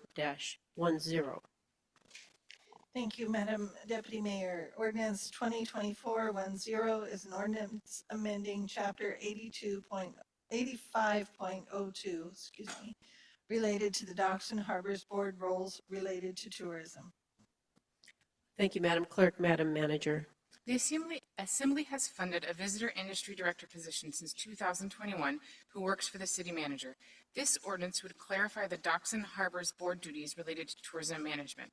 Notably, Docks and Harbors would maintain and operate the municipal cruise ship docks, and the visitor industry director would be responsible for cruise ship-based tourism management, including capital projects. There's a companion ordinance, 2024-04, related to visitor industry director duties. That's what you just heard. This ordinance would help advance the goals of the visitor industry task force and provide a more direct route for Assembly control of tourism-related projects. The Assembly most recently discussed this ordinance at the Assembly Committee of the Whole on February 26, 2024, and directed Assembly liaisons to discuss the topic with their empowered boards. The Systemic Racism Review Committee reviewed this ordinance at its April 2nd, 2024 meeting. There is an amendment in your packet from Assemblymember Wall. I recommend that the Assembly consider the amendment and hold a public hearing, consider the amendment, and then adopt this ordinance. Thank you, Madam Manager. We will now go to public hearing. We have Annette Smith signed up, followed by Deborah Hart. Ms. Smith, please take your seat. You have 2 minutes. Please state your name and area of town you live in. Thank you. Thank you. My name is Annette Smith and I live in South Douglas.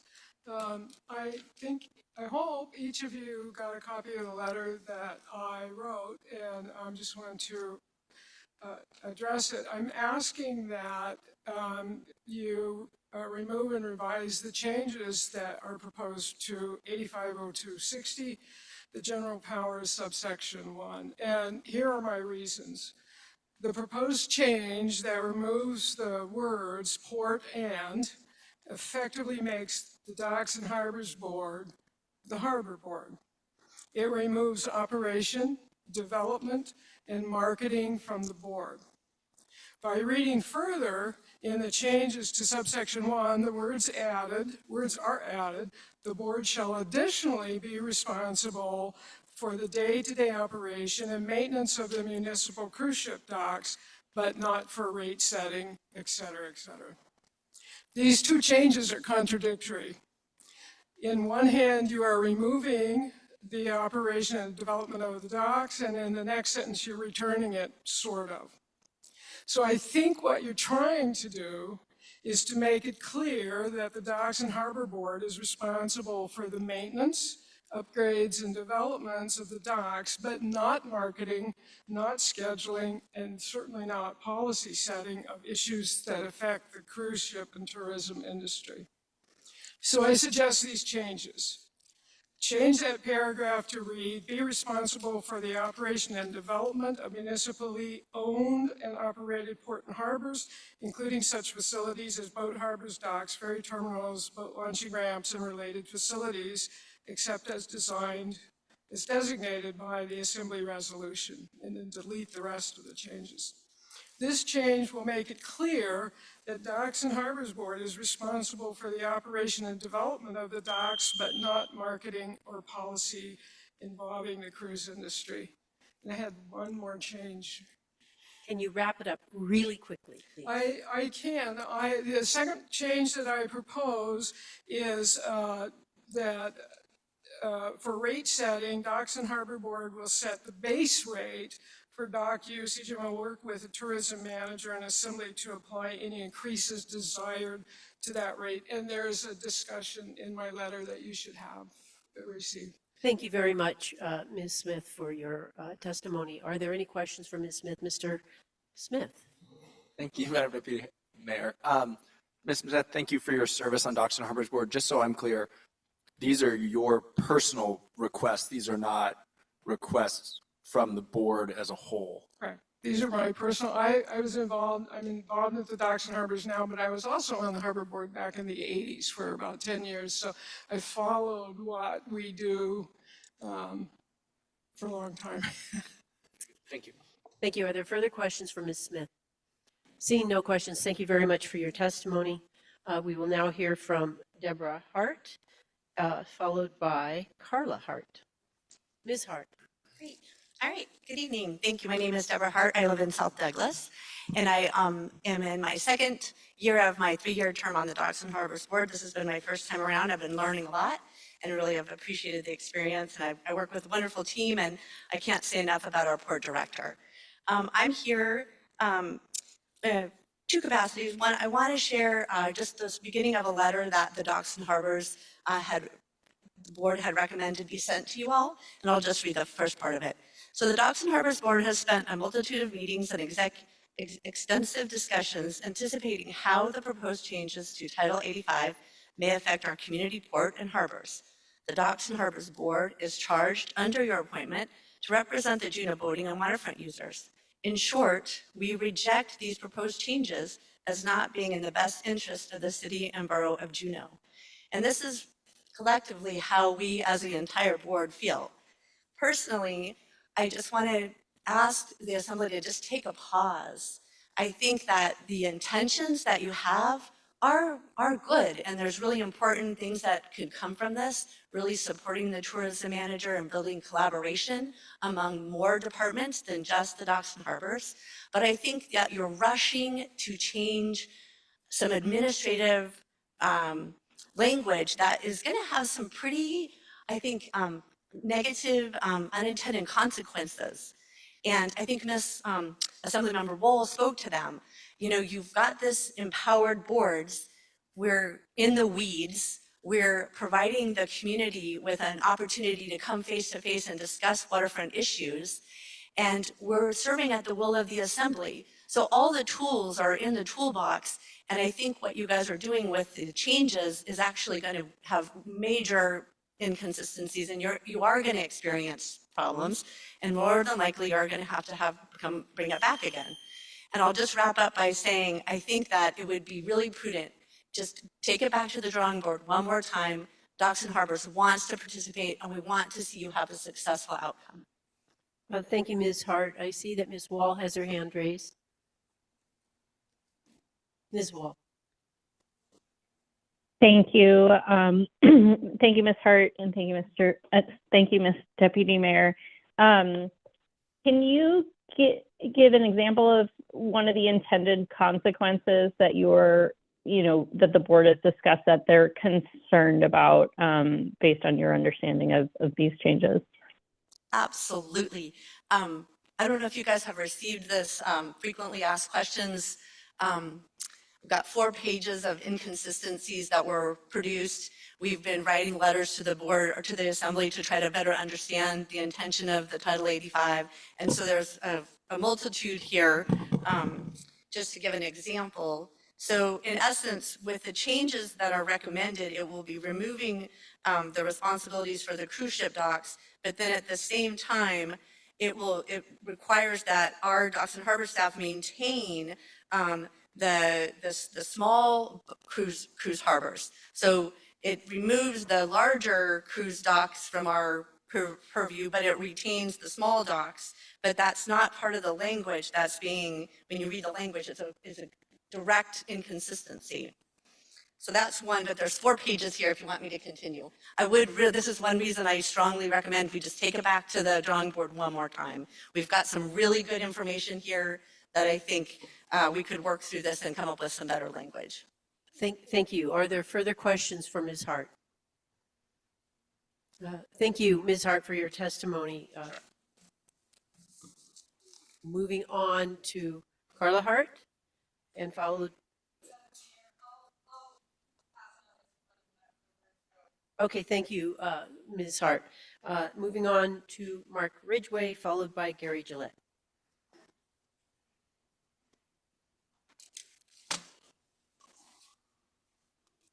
Good evening.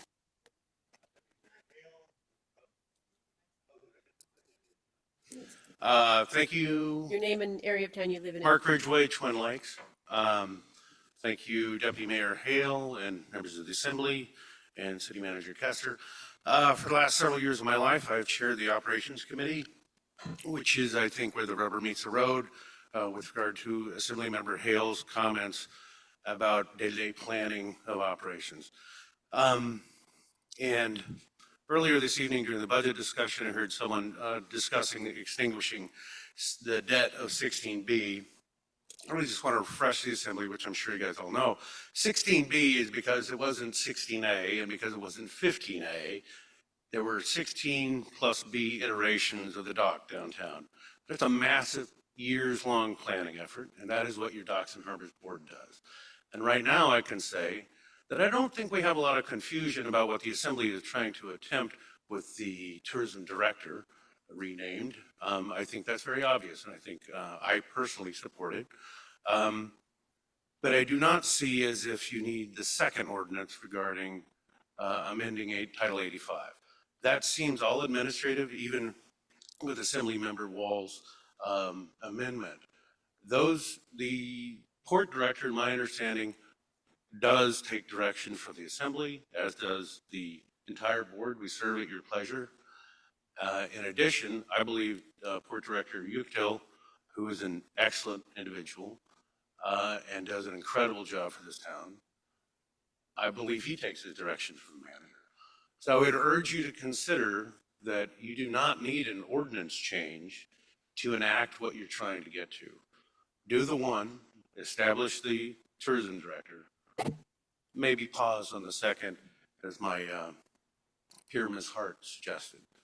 That's my opinion, and I just thought I would share it with the Assembly. Tonight's a bittersweet night for me. It's my last night after many years on the board. I'm going to take a break, and this is my last official action, is to give you my opinion. So. Mr. Ridgway, thank you so much for your service, and I see we have a question from Ms. Wall. And you'll have to turn your mic back on. Ms. Wall. Thank you, Madam Deputy Mayor. Thank you, Madam Deputy Mayor, and thank you, Mr. Ridgway, for being here and for your service. Maybe I should have asked Ms. Hart this question. Curious about the amendment proposed, your either what the board discussion was on it or your own personal opinion. I hear the rest of your comments, but you know, this I put together in response to the comments that the board sent us. I realize it doesn't take care of all of the things, but curious if the board had discussion on what their thoughts on that amendment was. Mr. Ridgway. Thanks very much, Assemblymember Wall. And we, I think, appreciated that. I think there's a lot more back and forth. The details of what it means right now are so unclear to us. We do not know our level of involvement in any waterfront planning. We just really don't know. And I understand that kind of part of the approach here is, well, let's get this out there and just kind of figure it out. But again, I would say, speaking to your amendment, the manager may assign the tourism director as a client department or as the co-project manager for any project with a substantial relationship to cruise ship originating tourism. So I take in point Ms. Hart's suggestion, which, okay, so a small cruise ship, we were about to start planning efforts for a small cruise ship basin. We really don't know if we should just stop. Okay, that's not us. Again, part of the underlying thing I'm saying, I don't want to set Ms. Pierce up for more than she can handle. If you're going to put small cruise ship basin planning on her work list, that's a lot of work. And I don't know that she's adequately set up to do it. But back to your question, Ms. Wall, it's, you know, we had this on our agenda at our last full board meeting last week. I was calling in from Cleveland. It was kind of weird, but we had it as an item for discussion, not an action item. So we didn't actually forward out a full board opinion back to Assemblymember Smith's question to Ms. Hart. But I think the board is just confused right now. And if something's not broke, don't fix it. That board works, I think, in my personal opinion, because I was on it, works great. I mean, it's a lot of work. And they've taken on a lot of big challenges, and throwing confusion into the mix might not be the right thing if you don't have to. Thank you, Mr. Ridgway. Are there further questions for Mr. Ridgway? Mr. Smith. Thank you, Madam Deputy Mayor. Mr. Ridgway, thanks for testifying. And since you're off, you Well, you always give a very unvarnished opinion anyway. So I guess what I wanted to say is, do you think this ordinance is like so problematically written that the board, Mr. Yucatel, the city manager, and the visitor industry director, I mean, do you think you'll be able to clear up that confusion, or do you think it will just, do you think it's fatally flawed? Mr. Thank Ridgway. you, thank you, Madam. Through Deputy Mayor Hill, Mr. Smith. Again, I'm off the board, so I guess I could say whatever I want, but I think it's a challenge that we don't need. I heard some incredibly serious language, and if you read the letter that Ms. Hart read, which was kind of not a pass by the board, but that was a kind of a sentiment of the board, that's pretty serious. That's pretty serious. People having worked years to try and develop projects to adequately address what are our duties spelled out in Title 85. And then kind of like, okay, so we don't do any planning downtown? It just created a lot of confusion. I don't know if that answers your question. Thank you, Mr. Ridgway. Are there further questions? Thank you. I will bring this back to the assembly. Mr. Gillette, thank you. I almost missed you, and I'm sure you would have waved your hand or something. Mr. Gillette, you have 2 minutes. Please state your name and area of town you live in.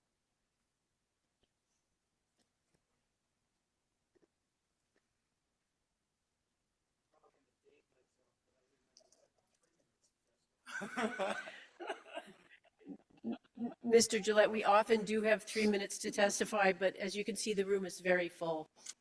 So maybe some of this is moot because it's kind of targeted for the previous one, but it also carries over to the changes for Title 85. I was mentioning that transferring planning, design, and construction of docks and harbors and docks projects, in my mind, is a step backwards, since Docks and Harbors has years of experience providing project delivery. Someplace I read or heard that the assembly wanted to have more control of dock projects, but in fact, this ordinance reduces control. Currently, Docks and Harbors and engineering follow the same CDJ procurement rules, but Docks and Harbors has to have project approved anytime it's over $100,000, be approved by the assembly. The engineering department doesn't have to have approval until it's over $1 million. So this is a 10-time reduction in control over the purse strings. Docks and Harbors has long, well-established relationships with the cruise industry, especially in development of capital projects. When I was out working there, we often met with the cruise industry's technical teams. The department is well-versed in permitting and et cetera, because they've had the time to focus on those issues, where the engineering department hasn't had that time. And in the past, it didn't work well. So I recommend that you do not remove Docks and Harbors from providing development services for cruise ship related improvements. But in terms of the tourism manager, I think that personally, I think that's a good idea for the things that I've heard they were going to follow up on. But in terms of capital improvements, I think the Docks and Harbors board and staff has more than adequate experience, and that the assembly has more than adequate control over their projects. Thank you. Thank you very much, Mr. Gillette. Are there any questions for Mr. Gillette? Seeing no questions for Mr. Gillette, I will ask if there are any further, is there any further testimony in the room?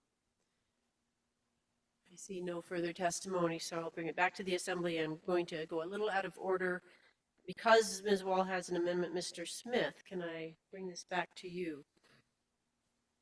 Of course, Madam Deputy Mayor, I would move ordinance 2024-10, an ordinance amending Chapter 8502 related to the Docks and Harbors Board roles related to tourism. Thank you. Are there any objections to that, motion? Ms. Wall. Thank you, Madam Deputy Mayor. I'll object just to make an amendment. The amendment is found on page 82 of your packet. I move to amend ordinance 2024-10 as follows, to clarify that Docks and Harbors would still share waterfront planning responsibilities with the tourism manager, and the city manager can decide who leads a project. And you can see the language below. And if I could speak to my amendment. Please do. This specific change came in response to the Docks and Harbors letter that they sent. This was a particular section that had been originally proposed to be completely removed, which led to some confusion about who was doing what with long-range port development or capital improvement plans. And so this, my hope is that this language provides more clarity on that. Thank you, Ms. Wall. Are there any objections to the amendment by Ms. Wall? Ms. Atkinson, followed by Mr. Smith. Objection just for a purpose of the question, probably for the city manager. The original language in this code is kind of confusing, so I just wanted to ask, is this just a restatement or a clarification of what you had intended already, or is it a change from your original intent? Madam Manager. Yeah, thank you for that question. I think the challenge that the board and the sponsor of the amendment had with the original language is that it didn't clarify that long-range planning would be in consultation with the Docks and Harbors Board. And so we had made the comments during the meeting like, well, of course we would work with the Docks and Harbors Board. And I think the sponsor just wants to make sure that there's that comfort in code that actually will happen. So it is consistent with our intentions, and it's just making sure that that's clear for, you know, this manager's office and the manager's office 20 years from now. Thank you, Madam Manager. Perfect. I'll remove my objection. Okay, thank you. Mr. Smith. Thank you, Madam Deputy Mayor. I think I can work it out logically, but could you tell me what does the term client department mean, and how does that function within the city? Thank you, Mr. Smith. Madam Manager. Yeah, thank you for the opportunity to clarify that, because it's an important distinction from a project manager. Mr. Gillette was talking about project managers, really, you know, the experts in the design, the engineering, getting things paid, and that is very much what Docks and Harbors does, and staff does very well. The client department is the entity that we're trying to please and make sure that we're building the thing to the specifications and to achieve the goals, whether they policy goals or facility goals. So often engineering has projects like with Parks and Recreation, where engineering manages Parks and Recreation projects. And in that instance, a CBJ engineering engineer is managing a project for Parks and Recreation, which is the client department. So the client department knows that their playground equipment needs to be a certain type of equipment for a certain age of children, and knows that there's certain fall protection that needs to be installed, and knows the goals for that constituency for that playground.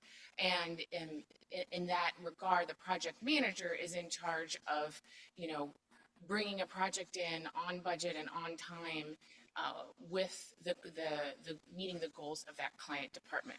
So in this instance, it's not saying that the tourism manager or the visitor industry director would manage a project, but that the policy goals of the visitor industry and the Assembly's community goals for the visitor industry have to be taken into consideration in the development of that project.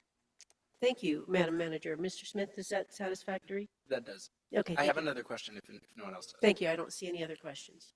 Very good. Thank you, Madam Deputy Mayor. I guess I just want to confirm the language on lines 15 through 17. And I guess, does that language mean that, and this could be either from Ms. Wall or the manager, but does that mean the manager could not assign the tourism manager as a client department or co-project manager if it was just a project that has a substantial relation to non-cruise ship originating tourism? So you would only do it for cruise ship originating tourism. Is that, am I understanding that correctly? Thank you, Mr. Smith. Madam Manager. Yes, you are. Thank you. Good question.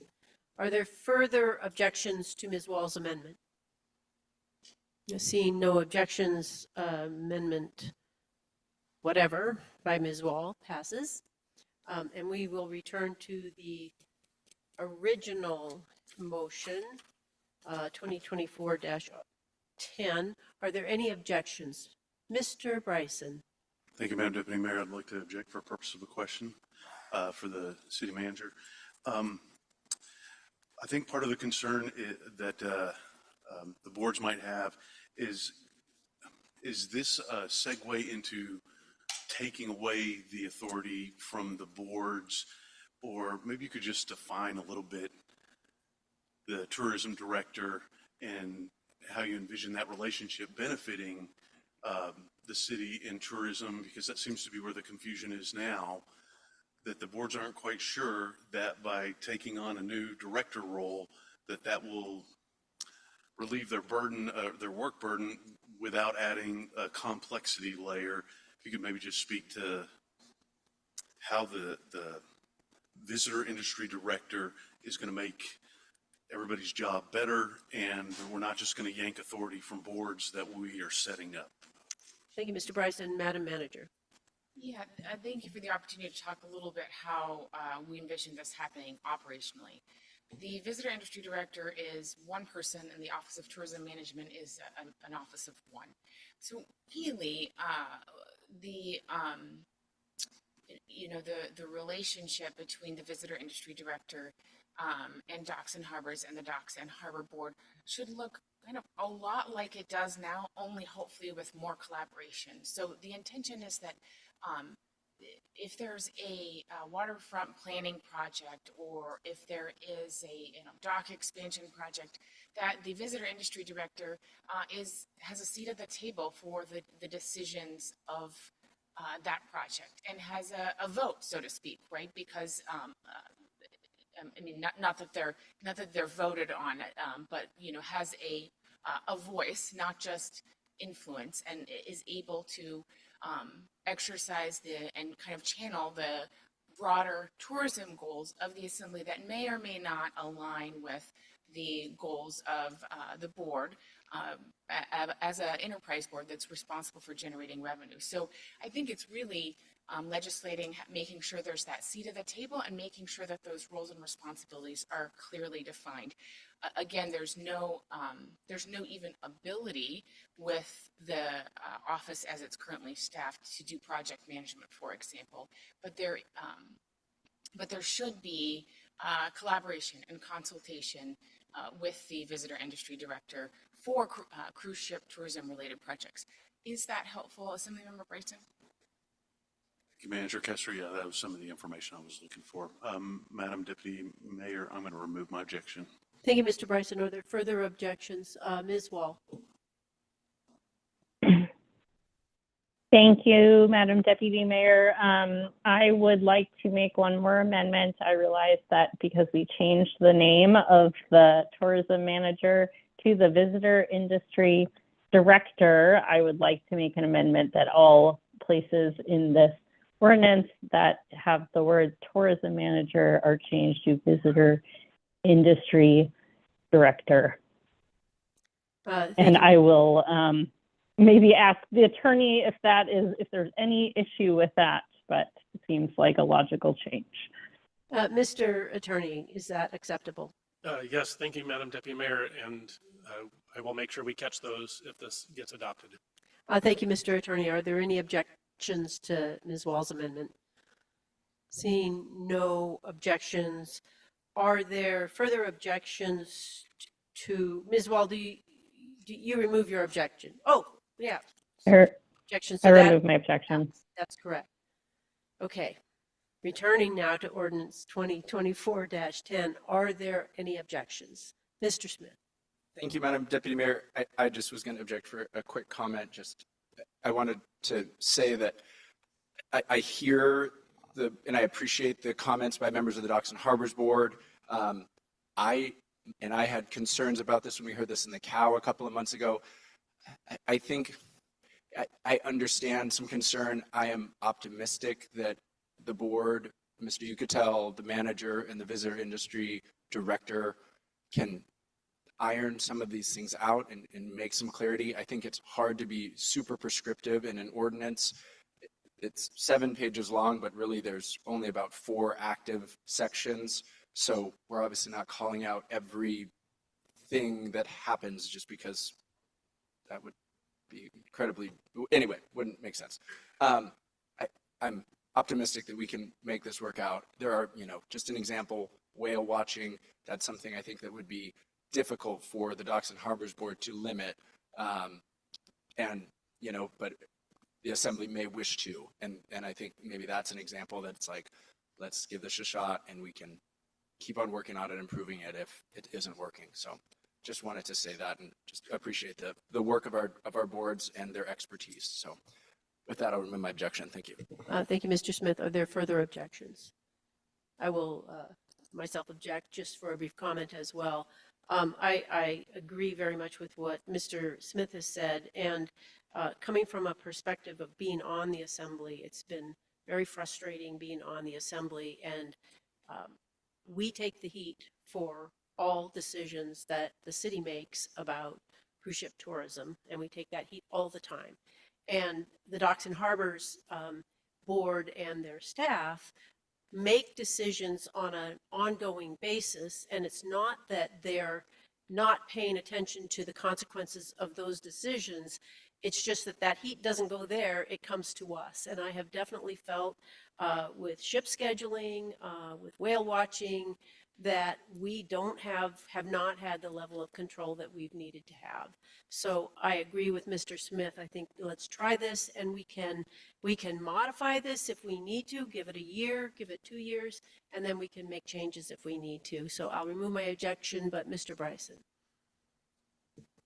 Thank you, Madam. Are there further objections? Seeing no objection, ordinance 2024-10 passes. As amended. As amended, passes. And if it's okay with the Assembly, I'd like to keep moving on. Next few items. Madam Clerk, item number 20. Thank you, everyone, for coming. And anyone who is still in room 224, there are empty seats down here if you want to come down. Thank you. Thank you, Madam Deputy Mayor. This is ordinance 2024-15, an ordinance authorizing the manager to convey a fraction of Renninger Lot 5, located near 6200 Jackie Street, to JG Construction for fair market value. Thank you, Madam Clerk. Madam Manager. Thank you. I will just note that I am going to read the MR, but the MR for the next one is identical. The only difference is the first ordinance is for Lot 5 and the second ordinance is for Lot 4. So now you can pay very close attention. Thank you, Madam Manager. In February, JG Construction applied to acquire fractions of 2 CBJ lots through a negotiated sale process. These 2 lots, 4 and 5, have been available for purchase from CBJ since 2017 by over-the-counter sale and have been designated for higher density residential development. The application states that if the sale is approved, JG Construction will build 28 apartments total. JG Construction currently rents 18 units, 9 of which are rented to U.S. Coast Guard, and JG Construction has rented to the Coast Guard for 24 years. The Land, Housing, and Economic Development Committee reviewed this application and forwarded it to the full Assembly with a motion of support for working with the original proposer. On March 11, 2024, the Assembly authorized CBJ to enter into fair market value negotiations with JG Construction. The Systemic Racism Review Committee reviewed this ordinance at its April 2, 2024 meeting. I recommend you hold a public hearing and adopt this ordinance. Thank you, Madam Manager. Are there any members of the public that would like to testify on this ordinance? Seeing none, I will bring it back to the Assembly. Ms. Wall.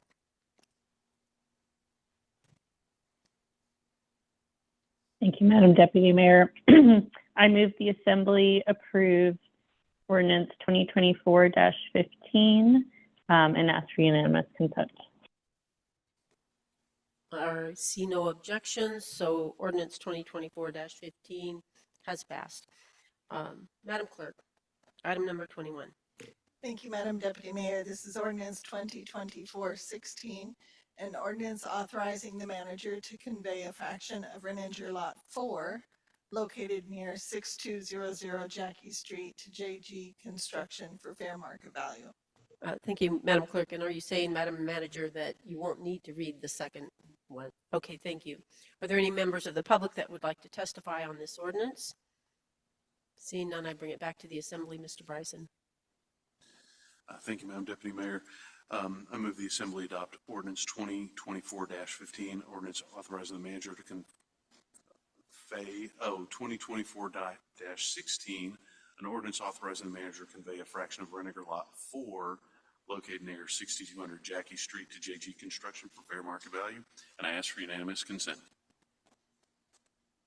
Seeing no objections, ordinance 2024-16 passes. Madam Clerk, item number 22. Thank you, Madam Deputy Mayor. This is ordinance 2023-14, version B, large letter S. An ordinance appropriating up to $1,213,423 to the manager as local grant match for the North Douglas Crossing Capital Improvement Project. Funding provided by general funds. Thank you, Madam Clerk. Madam Manager. This ordinance would appropriate up to 1.2 million and change for the North Douglas Crossing CIP to fulfill two local grant match requirements. The first one is the RAISE grant, Rebuilding America's Infrastructure and Sustainability and Equity, and that appropriation is $866,000. That represents a 5% match. The second match is for federal fiscal year 2023 congressionally directed spending for $347,000. That is a 4.5% local match. So the appropriation there is a little over $7 million. The local match for the RAISE grant was pledged as part of the RAISE grant application by the Assembly in Resolution 3019B adopted in January 2024. And the congressionally directed spending funding was secured by Senator Murkowski in the 2023 federal budget. These grants combined will provide funding for community outreach and design phase of the North Douglas Crossing, including NEPA. The Engineering and Public Works Department is currently working with the Alaska Department of Transportation and Public Facilities to confirm whether previously appropriated funds can also be used towards this match. Due to the time sensitivity of this project, we are requesting this appropriation in this fiscal year to ensure that the grant match funding is available. If previously appropriated funds are approved, these appropriated general funds would be returned to the general fund, which is why the language is up to. The Systemic Racism Review Committee reviewed this ordinance at its April 2nd, 2024 meeting. I recommend you hold a public hearing and adopt this ordinance. Thank you. Madam Manager, are there any members of the public that would like to testify on ordinance 2023-14BS? Seeing no members of the public that wish to testify, I will bring this back to the Assembly. Mr. Bryson, I think it's your turn. Oh, Ms. Atkinson, thank you. All right, I'll do it. I move the Assembly adopt ordinance 2023-14 version B, large letter S, and ask for unanimous consent. Are there any objections? Ms. Wall. Thank you, Madam Deputy Mayor. Just objecting for a question. We're in the middle of the budget process. Staff have provided us kind of ongoing assessments of our fund balance, what our fund balance is anticipated to be at the end of this fiscal year and what it would be at the end of next fiscal year if we approve the manager's budget. Is this amount, is this included in those estimates, or would this effectively reduce that general fund estimate for this year and for next year beyond what has been presented to us? Thank you, Ms. Wall. Madam Manager. Thank you for the opportunity to clarify. So the appropriation you're making tonight would draw down fund balance. So it would effectively reduce available fund balance. The presentations that Ms. Flick and the manager's office provided on fund balance during the finance committee meetings does indicate that this makes a note of this anticipated withdrawal. Ms. Wald, is that satisfactory? Thank you. Are there further objections? Ms. Wald, do you remove your objection? I remove my objection. Are there further objections? Seeing none, ordinance 2023-14 passes. We will take a break after the next ordinance before unfinished business. Madam Clerk, item number 23. Thank you, Madam Deputy Mayor. This is ordinance 2023-14B, large letters AF, an ordinance appropriating $164,000 to the manager for Tripper Transit Services during tourist season. Funding provided by marine passenger fees. Thank you, Madam Clerk. Madam Manager. This ordinance would appropriate $164,000 of marine passenger fees for Capital Transit's Tripper bus service during peak tourist season. The 2023 summer cruise season highlighted significant challenges for Capital Transit in effectively serving both Juneau residents and cruise ship tourists. Due to the volume of cruise ship tourists using the local bus system, hundreds of local bus riders, including people in wheelchairs, were unable to board buses due to no capacity available. This funding would restore the midday Valley Downtown Express Route 8 on weekdays and extend the Valley Downtown Express Route 8 to service to Saturdays and Sundays during April, May, and June. Passenger fee funding for FY25 Tripper bus service is included in the FY25 manager's proposed budget, pending appropriation by the Assembly. The Systemic Racism Review Committee reviewed this ordinance at its April 2nd, 2024 meeting and noted this is exactly the type of legislation the SRC would like to see more of. I recommend the Assembly hold a public hearing and adopt this ordinance. Thank you, Madam Manager. Are there any members of the public that would like to comment on this ordinance? Seeing none, we will bring it back to the Assembly. Mr. Kelly. Thank you. I move that the Assembly adopt ordinance 2023-14BAF and ask for unanimous consent. Are there any objections? Seeing no objections, ordinance 2023-14BAF passes. We will take a break now, and we will return at 9:25.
When she calls him, because I think you were first on the list, right? So I think we could probably have him go first, and then you could just say that, yeah.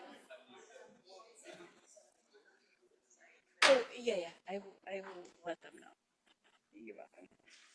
I bring the assembly meeting back to order at 9:26 p.m. We are moving on to new business, the no unfinished business. Number 24, Madam Clerk. That's right. Thank you, Madam Deputy Mayor. This is Regulation 07 CBJ AC 10, Airport Rates and Fees Amended. Thank you, Madam Clerk. Madam Manager. In response to a projected budget deficit for FY25 and beyond, the airport has adjusted its rates and fees to help offset the shortfall. Rates and fees are established through the airport's financial model. Rate increases are proposed in airline security screening fees, terminal leases, fuel flowage fees, and landing fees. The anticipated increase to annual revenue for FY25 is $648,010. A detailed description of the rates and fees regulation changes was addressed in the fiscal note that accompanies the draft regulation. The airport received no comments during the public comment period from March 16th, 2024 through April 5th, 2024. The airport board approved the rates and fees regulation at the April 11th, 2024 airport board meeting. The airline fee for airport security screening, large air carrier fuel flowage fees, non-signatory fuel flowage fees, large air carrier landing fees, and non-signatory landing fees are scheduled to increase in May, with the remainder of the airport rates and fee regulation changes scheduled to take effect July 1, 2024.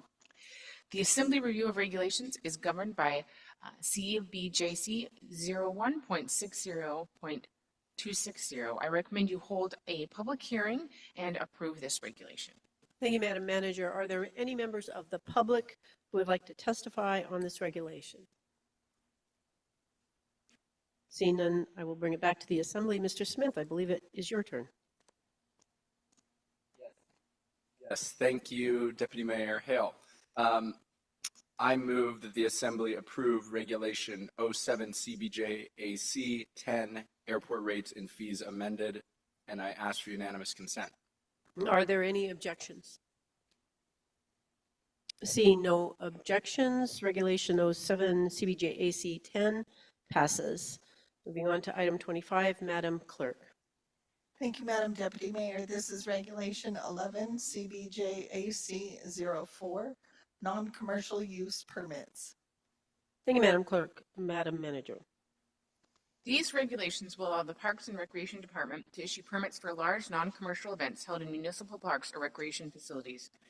Permits issued pursuant to these regulations may, 1, reasonably manage the time, place, and manner of large events in public parks, 2, include reasonable conditions to protect public safety and property, and 3, recover costs through reasonable permit fees as described in the included fiscal note. The Parks and Recreation Advisory Committee discussed the proposed regulations on November 7, 2023, and December 5, 2023, and unanimously recommended that they be adopted. As a reminder, Assembly review of regulations is governed by CBJC 01.60.260. I recommend you hold a public hearing and approve this regulation. Thank you, Madam Manager. Are there any members of the public who would like to testify on this regulation change? Seeing no one, I bring it back to the Assembly. Hohalgedak. Yes, I move Regulation 11 CBJ AC 04 and ask for unanimous consent. Are there any objections? Mr. Smith, Mr. Wall, Ms. Wall. Go ahead, Mr. Smith. Thank you, Madam Deputy Mayor. I did have a couple of questions on this regulation. I think I can kind of summarize them or compile them, just that I guess my concern is I don't want to create an undue burden, especially for First Amendment groups. And there's a couple areas that I see as being possibly problematic for that. One is the insurance requirement, and then the other is the application requirements, and that the application must identify each individual or business entity responsible for the intended use, all officers, partners, or joint ventures of such entities, and all persons with any ownership interest in such entities. So I guess I would either maybe like to hear from the Parks Director or Mr. Palmer on, I guess, why we maybe need I guess maybe on the application, why we need every person who's, touching an organization to put all their information down. Thank you, Mr. Smith. Should we go with Mr. Schaaf for starters? Mr. Schaaf, we can always phone a friend. Thank you, Madam Deputy Mayor. Thank you for the question, Mr. Smith. So the description of the applicant information, I believe, is largely drawn from the existing regulations we have for commercial use of parks and trails. So that's the type of information we collect there. I think for most people applying for a permit like this, it would just be an individual, just be the name of the person. The other details there are really geared more towards larger non-commercial events. I'm thinking concerts or festivals that may be organized by a corporation where maybe otherwise difficult to identify an individual person who would be responsible. But I think by and large, the majority would be individuals applying for these permits. Mr. Smith, Follow up. So I guess you or your staff are not going to be looking through like the corporation database to make sure every member of an LLC has signed up and deny their permit if they hadn't. Okay, very good. You just need some names and numbers of people responsible. Okay, thank you. Mr. Schaaf shook his head no. Yes. Excellent. Ms. Wall. Thank you, Madam Deputy Mayor. Along the same lines of some of Mr. Smith's inquiries, when I read this, I was curious if the Systemic Racism Review Committee would have looked at this. I realize they don't usually look at regulations, but I was reminded maybe there was an ordinance that came before these regulations. Maybe someone could remind me, is that true? Was the same what level of detail is in the ordinance versus these regulations? Because, this has broad could have potentially a broad impact on how we use our public spaces. I know the PRAC has put a lot of work into this, and I appreciate that, but just wanted to see if that group has looked at this in any form. Thank you, Ms. Wall. Mr. Schaaf or Mr. Attorney? Deputy Manager Barr. Thank you, Madam Deputy Mayor, and thank you for that question, Assemblymember Wall. The SRC did review that ordinance, if memory serves, back in February at their February 6th, 2024 meeting. The ordinance in question was Ordinance 2024-07, and that is a 5-page ordinance, if that gives you a sense of the detail that was in their packet. Ms. Wall, does that answer your question? Maybe I could, is the amount of, and maybe Mr. Schaaf would have the answer to this, does that ordinance include the same kind of specifications that these regulations, that this regulation includes? Mr. Schaaf. Thank you, Madam Deputy Mayor. Thank you, Ms. Hall. No, the regulations provide really the more of the details of how we would go about issuing the permit. The ordinance is what requires the permit, if that makes sense. Thank you, Mr. Schaaf. Ms. Wall, follow up? Maybe if Mr. Barr remembers, did the SRC kind of have a substantive discussion on this? I know they didn't forward any comments to the Assembly, but just curious if they did. Yeah. Mr. Barr. Thank you, Deputy Mayor. No, I don't recall the SRC having a substantive conversation on this specific ordinance. Thank you. Are there additional questions? Mr. Smith. Thank you, Madam Deputy Mayor. I guess, another concern I have is just, again, on the ability for staff and the organizers of events, again, specifically First Amendment type events, for staff to be able to, and we I did speak with Mr. Schaaf about this earlier, but just wanted to confirm that all the staff and other groups and all the, I guess, all the staff or departments involved in approving this, I mean, do you think it can be done? I mean, can it be done in 5 days and have time for appeal and issue insurance and that kind of thing if they decide to? I just want to make sure we're setting up a process that can actually work. So, thank you. Thank you, Mr. Smith. Mr. Shaw. Yes, thank you for the question. So when we were crafting this, kind of one of our core values in the department is trying to streamline and simplify processes. So we are trying to make all of the permit applications as relatively quick to turn around as we can. And in the regulations, we specifically carved out First Amendment activities and provided a more rapid turnaround, so 72 hours, 3 business days to get an answer out. And we feel fine about being able to handle that. I think that may be challenged a little bit if it's an extremely large event. We've not seen those types of events from a First Amendment activity that draw literally thousands of people so far. So I think the more common ones are going to be quite a bit smaller and easier to turn around. And we have checked with our staff, with our park maintenance staff, also with our risk management officer as well. And I think that we can meet the deadlines in those regulations without any trouble. And we would prioritize clearing those First Amendment activities above anything else to make sure that we meet the timeline. Thank you, Mr. Shaw. Oh, one final, yes.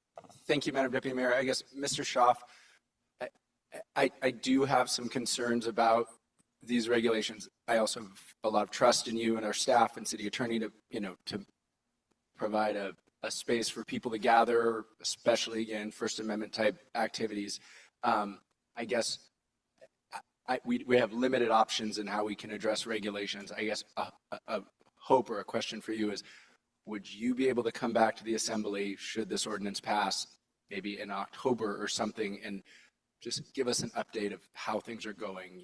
The number of events you approved via this process, denials, appeals, or anyway, just issues that you have seen and have heard back from the community about this.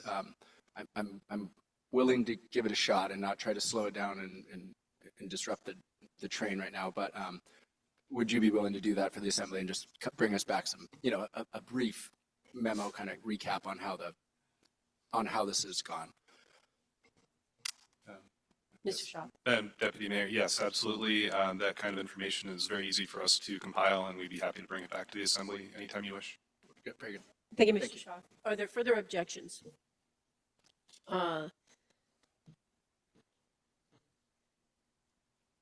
Seeing no objections, Regulation 11 CBJ AC 04 is approved.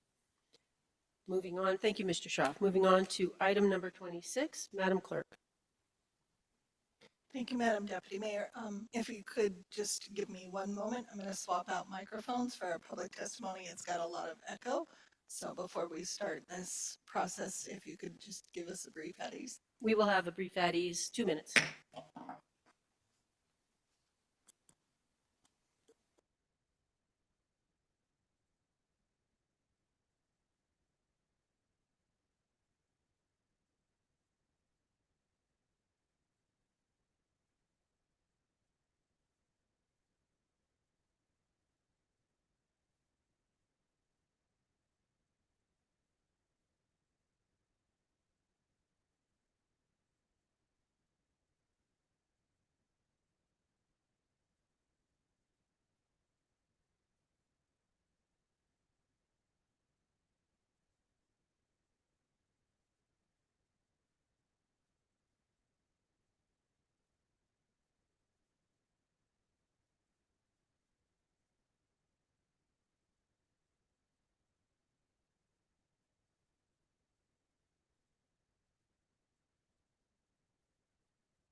item number 26. Thank you very much, Deputy Mayor Hale. We have Resolution 3061, a resolution calling for a bilateral peace agreement in Israel and Palestine. Thank you, Madam Clerk. Madam Manager. This resolution has been offered by Assemblymember Kelly. Any assembly member can move to adopt this resolution, refer it to a committee, defer it to another meeting, or choose another procedural tool. Because this is a policy question for the Assembly, I have no recommendation. Thank you, Madam Manager. We will open this for public testimony. We have 4 people signed up to testify via Zoom. I'll go through those first. First person is Mel Izard. Madam Clerk, can you please bring Mel Izard over? Thank you, Madam Deputy Mayor. Would you mind reading off all 4 names so that they could prepare and they can raise their hand and be ready to go? Good idea. Thank you, Madam Deputy Clerk. Mel Izard, Mike Justa, Mary Aparizak, and Nicole Church. In that order. Thank you, Mel Izard. Please state your name and area of town you live in, and you have 2 minutes. Thank you. My name is Mel Izard, and I live in the Valley. I'm calling in to testify in support of Resolution 3061, calling for a peace agreement in Israel and Palestine. When I testified at last month's Assembly meeting, I asked you all, are you listening? With the introduction of Resolution 3061, I finally feel like you are listening and understanding the gravity of the situation. I encourage all of you to vote yes on Resolution 3061. This is not just a symbolic move to stand up for what is right. It is also a step toward taking action at the state and federal levels. The Juneau Assembly has an influence in Alaska politics and beyond. U.S. tax dollars are being used to perpetrate the mass killings of thousands of civilians, and U.S. cities have a duty to speak up against these crimes. More than 100 U.S. cities have already done so. I never expected to testify publicly on anything, ever, let alone multiple times. Perhaps you never expected to have to vote on a resolution quite like this. But silence is complicity, and it is our duty to speak up. If I do not use my platform to denounce the cruelties going on in Gaza right now, I am doing nothing to stop it. As Assembly members, your platform is much greater than mine. Will you use your platform to denounce the murder of thousands of civilians? Or will you be silent, allowing these cruelties to continue without ever taking a stance against violence? Each decision that you make as Assembly members is part of your legacy. I hope that you choose a legacy of peace, a legacy of using your power to take action on critical issues. I hope that you vote yes on Resolution 3061. Thank you for your time. Thank you, Ms. Izard. Are there any questions for Ms. Izard? Thank you for your testimony. I see no questions. Mike Justa.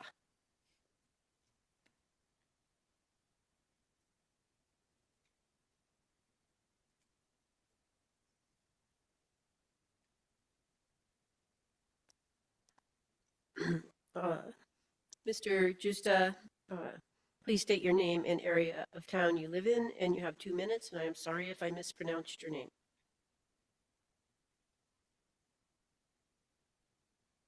We cannot hear you.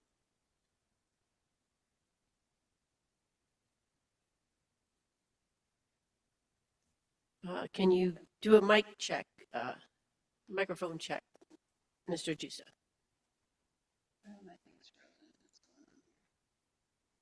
We cannot hear you. Madam Clerk, maybe you should. Hello, can you hear me? Yes, we can. Mr. Justa, you, Okay. your name and area of town you live in, and you have 2 minutes. My name is Mike Justa, and I live in downtown Juneau. And I'm testifying in support of Resolution 3061. I appreciate you all taking the time to hear and consider this resolution. At this point, everybody knows or should know about the atrocities that are happening with American taxpayer money. And I would like to echo some of the testimony that came before mine, because I also did not ever expect to really participate in much public testimony. However, this particular subject resonates deeply with me, both as part of the Jewish community and as an educator. I spend a lot of my time promoting students to use their voice in order to make change in their families and their communities and in the world. And I expect to be able to do the same, and I hope that you all can do the same as well. It is almost the end of the Jewish holiday of Passover, and a very fitting time to consider this resolution, as this holiday celebrates lifting of oppression of a particular group of people. And we have an opportunity as a community to speak up against the oppression of a particular group of people. I urge you to vote yes unanimously on Resolution 3061. Thank you for your time. Thank you, Mr. Justa. Are there any members of the assembly that have questions for Mr. Justa? Thank you. Seeing none, thank you for your testimony. Next, we have Mary Aparizuk. Thank you. Hi. I think I might have gotten it. Please state your name and area of town you live in, and you have 2 minutes. Mary Aparizuk speaking from downtown Juneau. Honorable Assembly Members Boyana, for your time today and the many hours you give to this community as a part of this body and the many other hats you wear throughout our community. I believe strongly we are all responsible individually for our community, local and global. Thank you for taking this responsibility and service. I am here in support of Resolution 3061, Bilateral Peace in Palestine and Israel. Setting aside for a moment the 75 years of war, displacement, killings, raids, and occupation in Palestine, I'd like to highlight how some of our tax dollars get spent. Israel gets $3.8 billion in foreign military financing and missile defense every year. The annual billions is only part of the story. The U.S. Weapons Fund for Israel is held in an interest-bearing account. The only other country that U.S. funds weapons also accrues interest is Egypt, the only 2 countries bordering Gaza. The $3.8 billion a year military aid package created in 2016 was the largest pledge of bilateral military assistance in U.S. history. This pledge requires Israel to spend these dollars on private defense contracts in the U.S. like Lockheed Martin, General Dynamics, Boeing, and others. Ethnic cleansing is expensive, and the American people are paying for it while companies have unlimited, unchecked wealth bloat. We pay for it a second time as inflation steadily climbs while the war continues. This administration is asking we pay even more with an emergency supplemental package of $26.38 billion to support Israel and $4 billion for their defense systems. Americans will be paying for the slaughter for years. But the tragedy and the highest cost has been paid by Palestinian lives, the lives of their children, a cost that will echo for generations. As an Indigenous Alaskan, I've seen that echo in my family.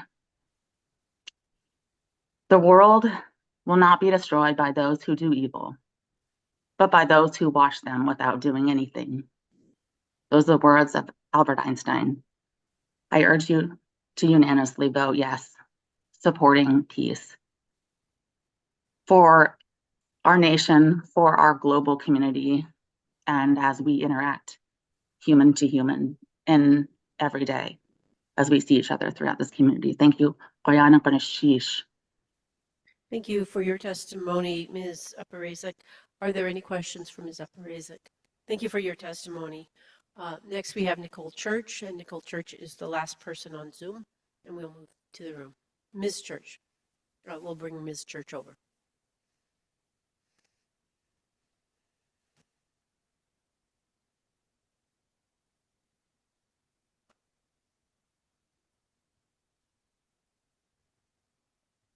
Ms. Church, you'll need to unmute yourself.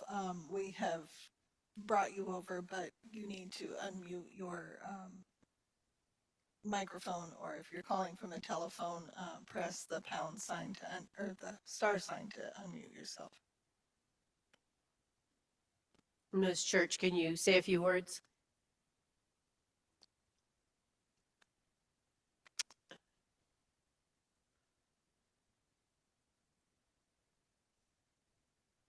Ms. Church, can we have you test your microphone?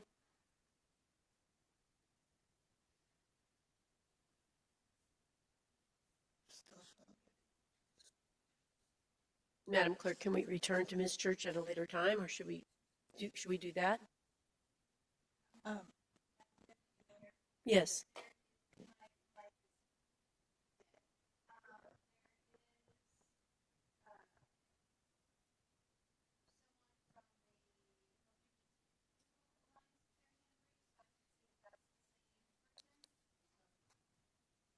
Yeah, please.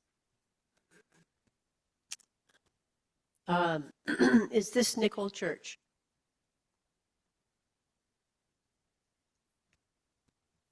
Can you please say a few words?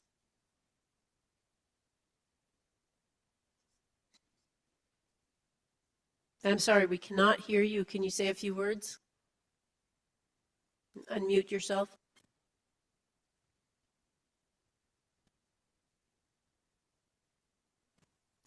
I'm afraid. If I might suggest, we might take the testimony from those in the room and then take a brief break. We'll do some testing on the, actually, before we actually proceed, Walkie Doc or Christine, can either one of you unmute yourself and let us make sure we're not having sound issues from those of you on Zoom? Ms. Wall? I can hear you. Can you hear me? Yes. Wahalga Doc? Yep, can hear you just fine. Okay, super. Thank you very much. Okay, we will move to people in the room, and then we will come back after the testimony in the room to people online.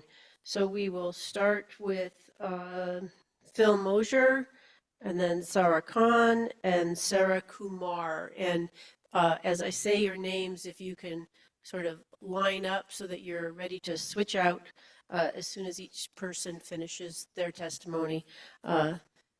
Mr. Mosier, can you state your name and area of town you live in, and you have 2 minutes.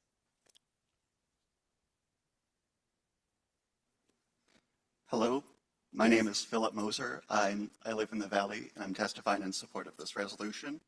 It has now been over half a year since October 7th. In the last month, we have seen every single one of our federal delegates vote to send $26 billion to Israel directly after international investigators discovered mass graves, after the IDF targeted one of the last remaining functional hospitals. These are civilians, hundreds of them, doctors, patients, mostly children. These are delegates that you directly interface with to lobby for our community, literally to build bridges. We have a voice. We've always had a voice and a stake in this. We've heard so many people in Juneau ask, why is this a local issue? That's also what students across the country are asking. University students across the U.S. are acting right now because their universities are literally invested in profiting from the bombs and bullets being dropped. Those thousands of students have now found themselves suspended, evicted, and targeted for violence because they dared to ask their universities to not profit from Palestinian death. Does our university's endowment fund, which uses one of the most popular investment managers in the United States, profit as well? It's likely. Our state, though, at the very least, the permanent fund, does. We are asking you to be curious. We are asking you to be moral.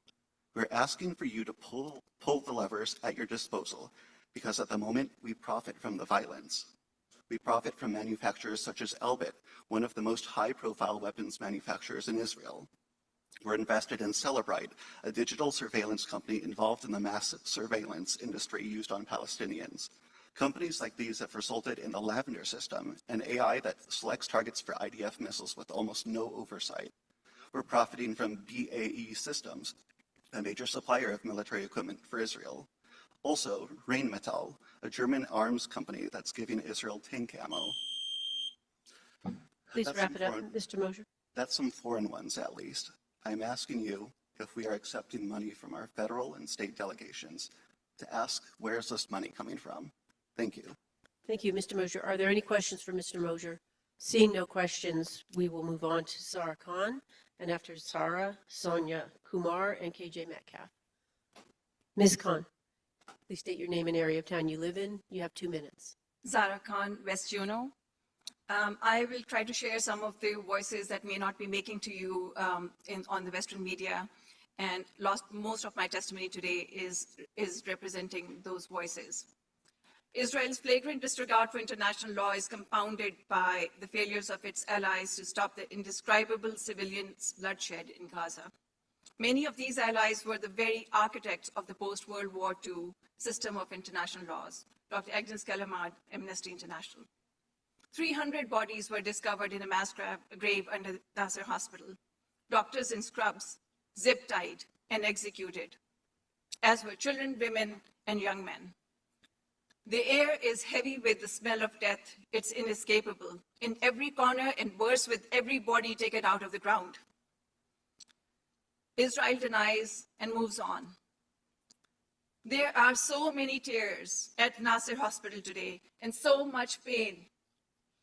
It's hard for me to find the words to describe the scene. The feeling of seeing someone find their loved ones is indescribable. The way mothers cover their sons in a shroud. Our hands are shaking so much our cameras lose focus, but we start over and try again. Motasim Motaja, a Palestinian journalist.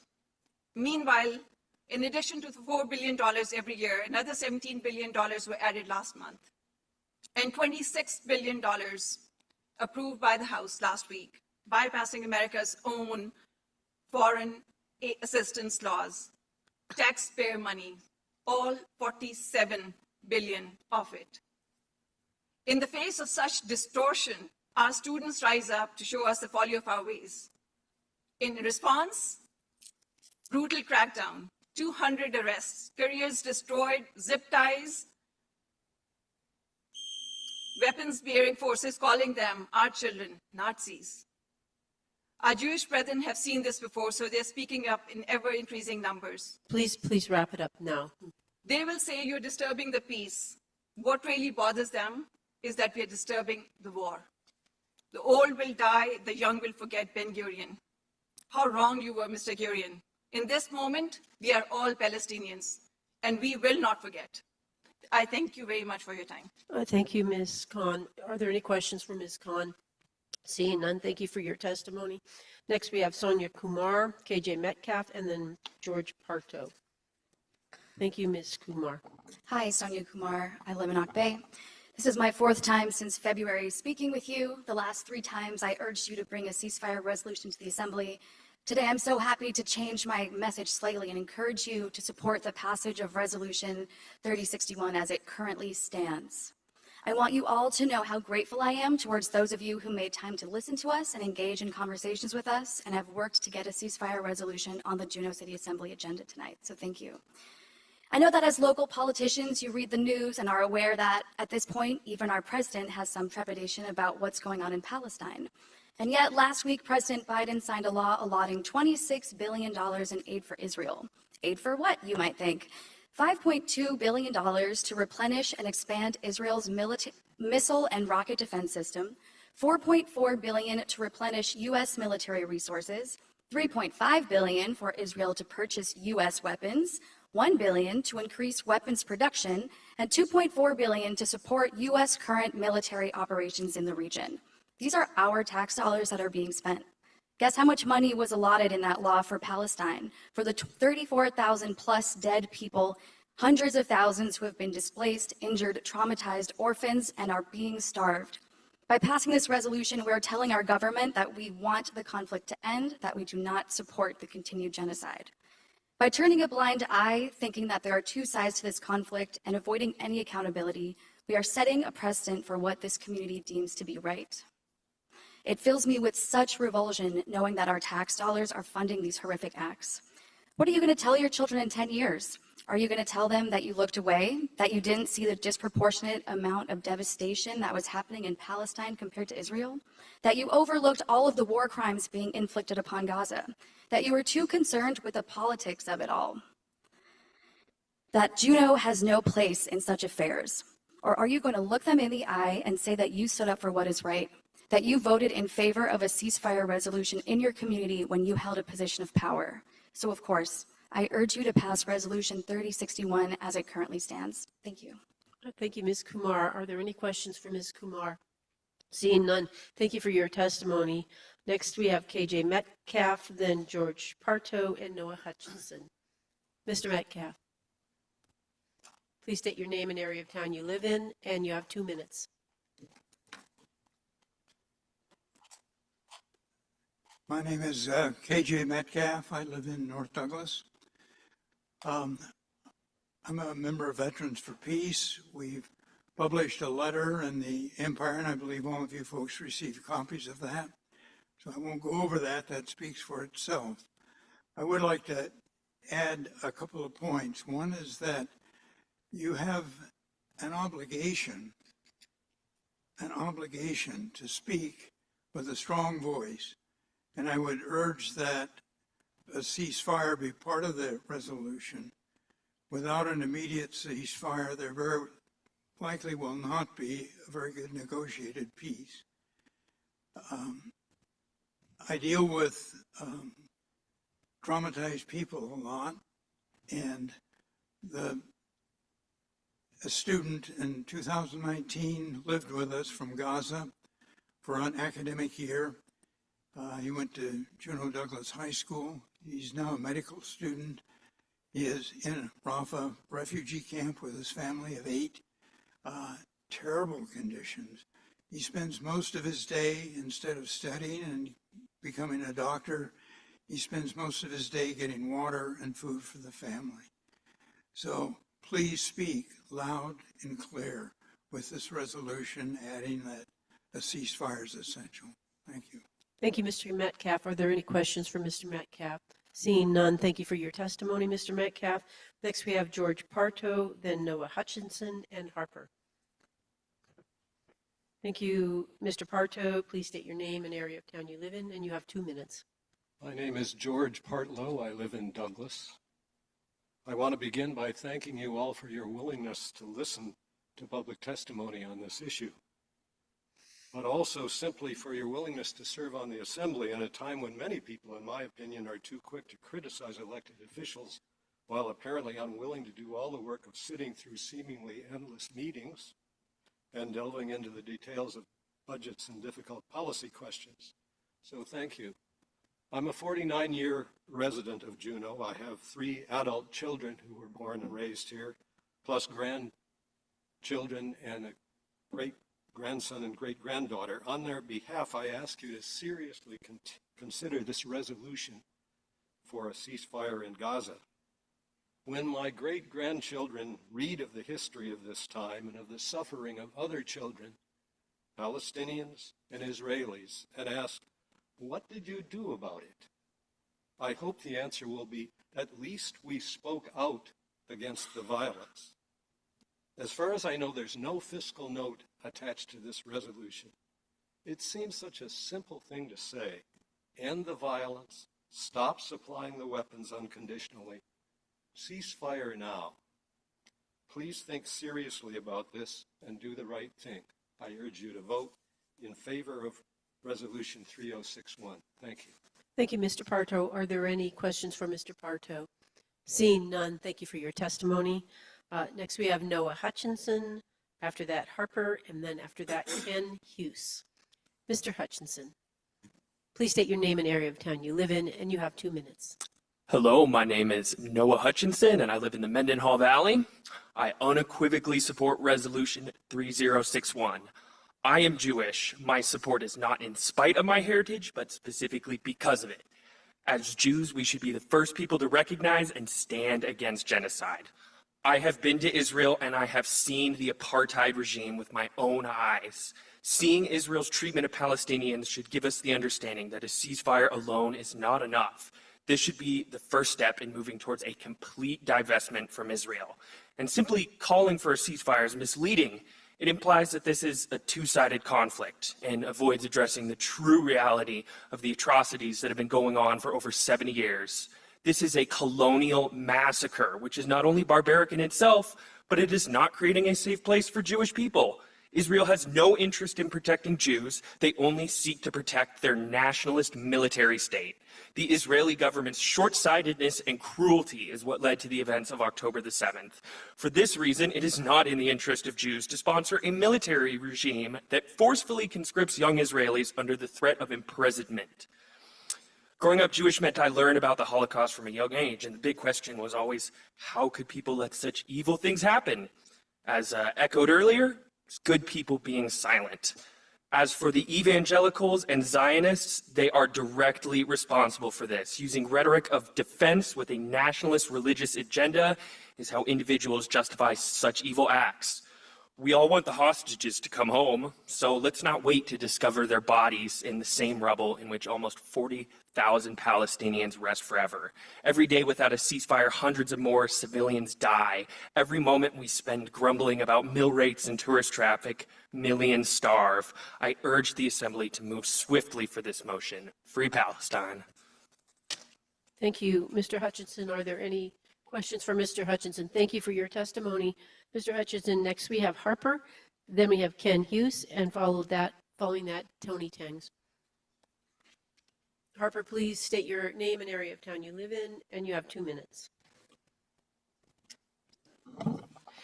Hello, my name is Harper Gunn, and I live in downtown. I am also here to speak in support of Resolution 3061, calling for a ceasefire in Gaza. I am so grateful that our resolution has been sponsored and that now we're all here to vote on it today.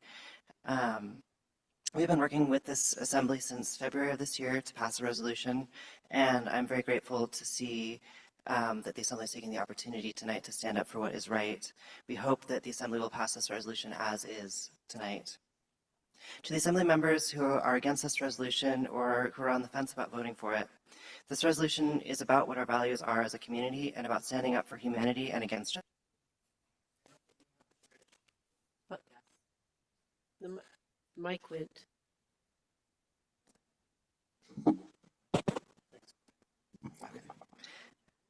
I hope that you will have the courage to vote yes and to show that we as a city will not support this violence. This resolution is an important example and symbol for the people of our state, for our country, and for people around the world. To vote against this resolution is to stand with genocide and to stand with the cruel and indiscriminate killing that is being carried out right now while this meeting is taking place. Thank you all for voting yes to pass this resolution. Thank you, Harper. Are there any questions for Harper? Seeing none, thank you for your testimony. Next, we have Ken Hughes, and then Tony Tangs, and then Richard Callahan.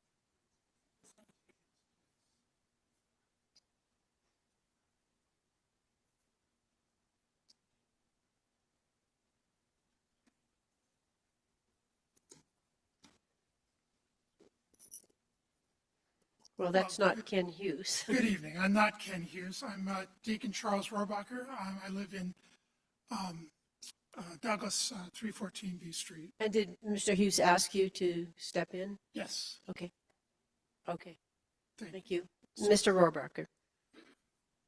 The ongoing 7-month siege of Gaza with its tens of thousands of completely foreseeable civilian deaths, injuries, destruction, and trauma is entirely disproportionate and unjustified under international law and under accepted moral and ethical and religious principles, particularly the just war theory.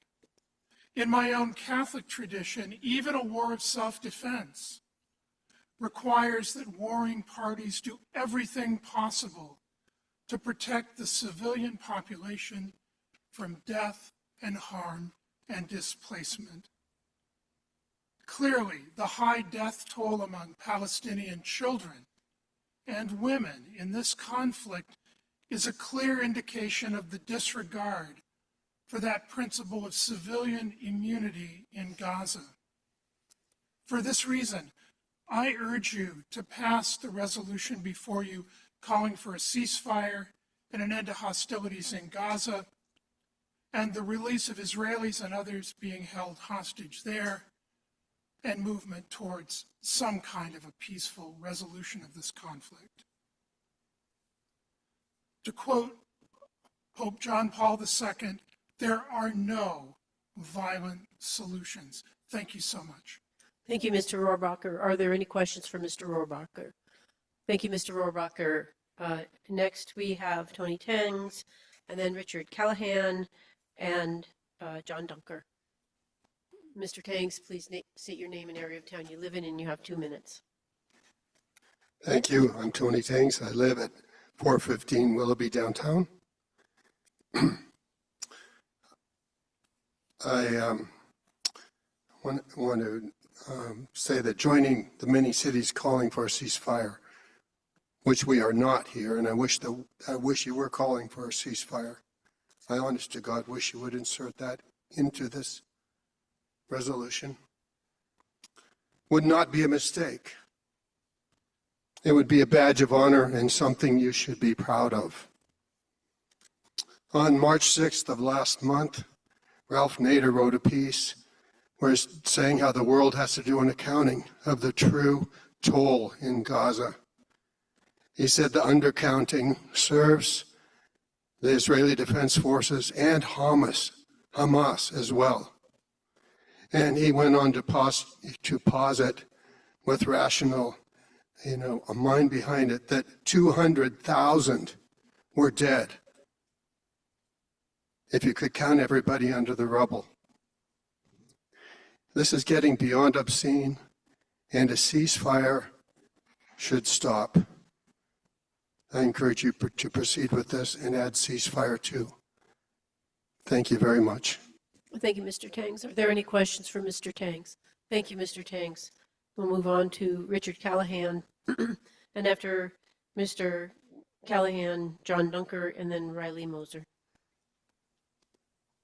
Mr. Callahan, please state your name and area of town you live in, and you have 2 minutes. I'm Dick Callahan. I live in West Juneau. Human beings are being killed as I speak to you tonight, killed as a direct result of policy decisions we as a body have made. Arms are being severed. Metal is crashing through human bodies because of a public policy. Those are the words of Senator Mike Gravel in 1971 as he risked prison to deliver the Pentagon Papers to the American people on the Senate floor.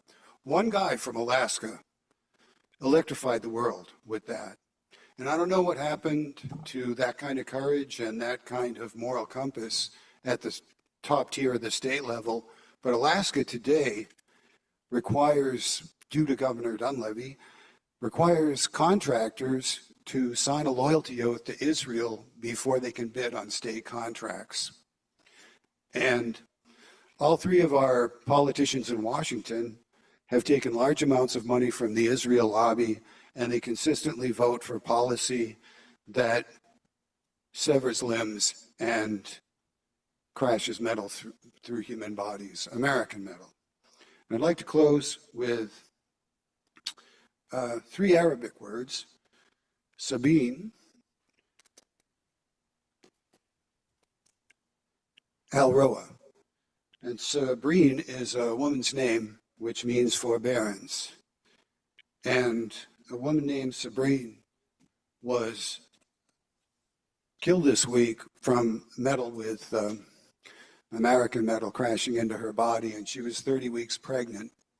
And the doctors took her to the hospital as she was dying and cut her open to try to save the fetus. They weren't able to save her, and the family named the baby Sabrine Al-Roa, which means the mother's name. She was named after her mother, and Al-Roa is the soul. And so tonight, the soul of the mother lies buried next to her mother in the sand in Gaza, with her mother, her father, and her 3-year-old sister. Thank you, Mr. Callahan. Are there any questions for Mr. Callahan? Thank you, Mr. Callahan. Next, we have John Dunker, and then we have Riley Moser, and after that, Charlene Zenoria. Thank you, Mr. Dunker. Please state your name and area of town you live in, and you have 2 minutes. Thank you. I'm John Dunker. I live downtown, and I'll try to be brief. I'm I'm a member of Veterans for Peace. I don't speak for them, I speak for myself, but I would like to point out that our national body compiled, I believe it was in January, a long list of the likely international and United States laws that are being violated by our support for the disproportionate response to Hamas's horrific attack on the 7th of October. I'd like to add to that I deeply appreciate your engagement in this issue because I recognize that it's highly sensitive and that part of your duties are to hold the community together. That said, I think that the result of your deliberations in the proposed resolution is very productive and should be passed. I support it. And to those of us who consider ourselves to be friends of Israel, I think we should remember that friends intervene when a friend goes off the rails. And friends try to prevent their friends' offenses lest they become self-harm in the future. And I'm alluding to my concern for the erosion of the reputation of the state of Israel and perhaps even the people of Israel and their position in the world, and by association with my country, to whom we have a duty. Thank you. Thank you, Mr. Dunker. Are there any questions for Mr. Dunker? Seeing no questions, thank you for your testimony. Very much appreciated. We'll move on to Riley Mosier, and then it'll be Charlene Zenoria, and then Miranda Worrell. Mr. Mosier, can you state your name and area of town you live in? And you have 2 minutes. Riley Moser. I am from the Valley, and so since the start of Israel's siege, 14,000 Palestinian children being killed, 26,000, including the 14,000 that were killed, have been killed or injured by Israeli forces supplied with U.S. weapons that we had paid for and given to them. And I thought, as a newly made uncle as of last year, and I'm sure a lot of you have kids or nieces and nephews, you know, I was playing with them today, and it's like, I'm playing with like an innocent kid that is just getting started in the world, and our country is funding sending shrapnel into other kids around the world that are just getting started. So I'm going to read the names of a fraction of the kids that have been killed so far that have been identified because they weren't buried underneath the rubble where they couldn't get pulled out. Abdul Balawi, 1 year old. Amir Shab, 1 year old. Fatima Ajil, 1 year old. Huda Jarad, 1 year old. Hani Natil, 2 years old. Adam Husana, 2 years old. Dia Torbura, 3 years old. Haya Hamad, 3 years old. Maria Abta, 3 years old. Ahmed Attar, 4 years old. Wade, you should get off your phone. Rima Zakik, 4 years old. Bayan Hamid, 5 years old. Dana Mansour, 6 years old. Jamal Musa, 6 years old. Sarah Mamar, 6 years old. The list goes on. I have a fraction, and I sincerely encourage you just to do the right thing. Let's try to have a good moral compass and pass the ceasefire resolution. Thank you. Thank you, Mr. Moser. Are there any questions for Mr. Moser? Seeing no questions, next we have Charlene Zenoria. After Ms. Zenoria, we have Miranda Worrell, and then Tristan Duville. Ms. Zenoria. Hello, my name is Charlene Zenoria and I live in Lemon Creek. While there are no longer any universities in Gaza left standing, students all across the U.S. have been protesting for a permanent ceasefire in Gaza. As a university student myself on Aqwan territory with its own history of violence, occupation, and genocide, I testify in support of Resolution 3061 calling for a permanent ceasefire and peace agreement in Israel and Palestine. Thank you for your time and consideration, and I thank everyone for being here tonight. That is all. Thank you, Ms. Zenoria. Are there any questions for Ms. Zenoria? Seeing none, thank you for your testimony. Next, we have Miranda Worrell. Ms. Worrell, thank you for joining us. Will you state your name and area of town you live in, and you have 2 minutes. Kugweich ayach sayi, leikach enach, Miranda Worrell, yuchat duasak. Och yechat yati, yanwasha aya, hunakawu away uahan. My name is Kugweich. My English name is Miranda Worrell. I live in downtown Juneau, although I am Yanwasha from Huna. I respectfully request that you support Resolution 3061. As you know, Alaska Natives have experienced similar displacement, colonization, and the bombardment of several of our villages here in Southeast. For many of our grandparents, this brutal history is even a part of their life and memories. We still live with these intergenerational traumas. So it is truly heartbreaking to see acts so reminiscent, the brutal killing of innocent children and families, and the hunger they are experiencing. I am proud that our Assembly is willing to add our voice against the ongoing horrors in Gaza.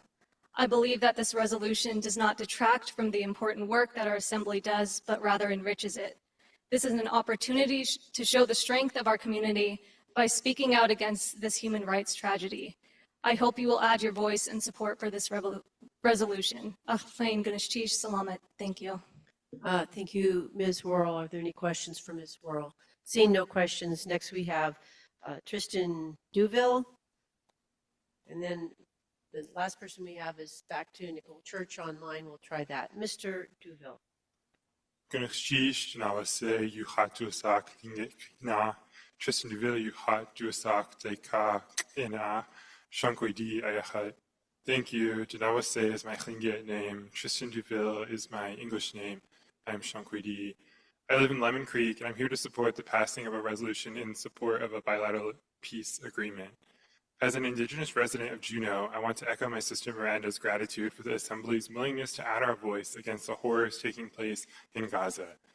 I'm proud of my fellow Indigenous peoples of these lands who have also showed up in support of this resolution today, and our youth who are protesting the acts of violence across the state. Again, I would like to emphasize that I would like to see you support this resolution as is. Atlein Ganeshtish. Thank you. Are there any questions for Mr. Duville? Seeing no questions, we will return to Nicole Church by Zoom. Madam Clerk, have we had any luck bringing Nicole Church over? Thank you, Deputy Mayor. I will try again. However, they're not raising their hand. You do have several members in the audience that had wanted to testify. I believe you had already had the sign-up sheet. So maybe when you do a yes. call. Ms. Deputy Clerk, are you saying, there is Nicole Church with her hand raised. Ms. Church, can you speak so that we can see that we can hear you? Hi, thank you for coming back to me. I was having technical difficulties. Very good. Thank you. Ms. Church, please state your name and area of town you live in, and you have 2 minutes, and then I will open it up for further people in the room. My name is Nicole Church of Douglas. I've been a resident of Santa Kahini, land of the Aqwan Tlingit people, also known as Juneau, off and on for 40 years. I'm Tlingit. My clan is Deshitan of Ingun, and I'm a mother of twin boys who attend Montessori Borealis, an optional program of Juneau Public Schools. I'd like to express my support for Resolution 3061, which calls for a bilateral peace agreement in Israel and Palestine.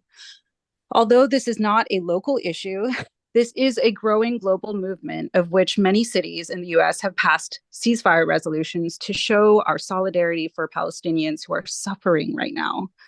I admit I wasn't well informed on the conflict before October 7th, but since then, I've bared witness in 4K and in real time to the nearly complete annihilation of what's left of Palestinian land and its people. By bearing witness, it's become very clear this is not a war.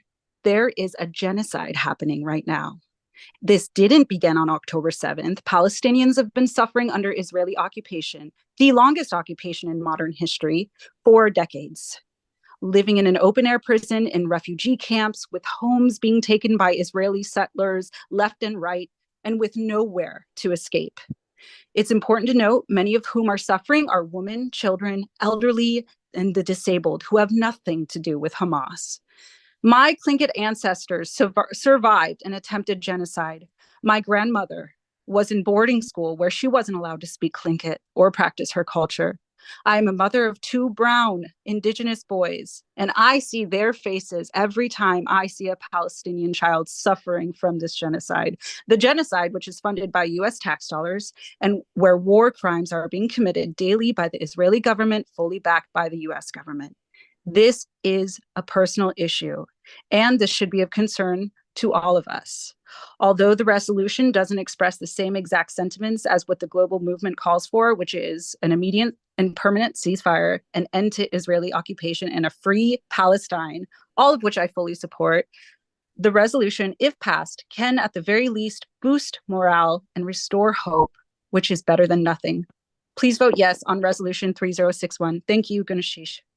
Thank you, Ms. Church. Are there any questions for Ms. Church? Seeing no questions, thank you for your testimony. Are there additional people in the room that would like to testify? Please come forward. Please state your name, area of town you live in, and you have 2 minutes. My name is Poppy McBride, and I live in Auk Bay currently. I'm a university student at the University of Alaska Southeast, and many of my peers across the nation are being actively harmed while speaking up in the same way I am, or similar way. And I support a resolution 3061. I apologize for my stuttering.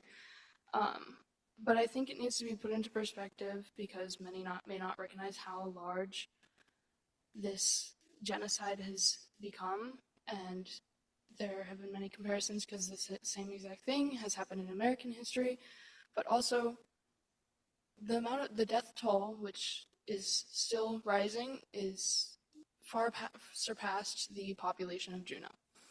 And while I don't think it needs to be said, I think people need to recognize that that is your friends and family members, it is your children, it is your grandparents, it is everyone around you.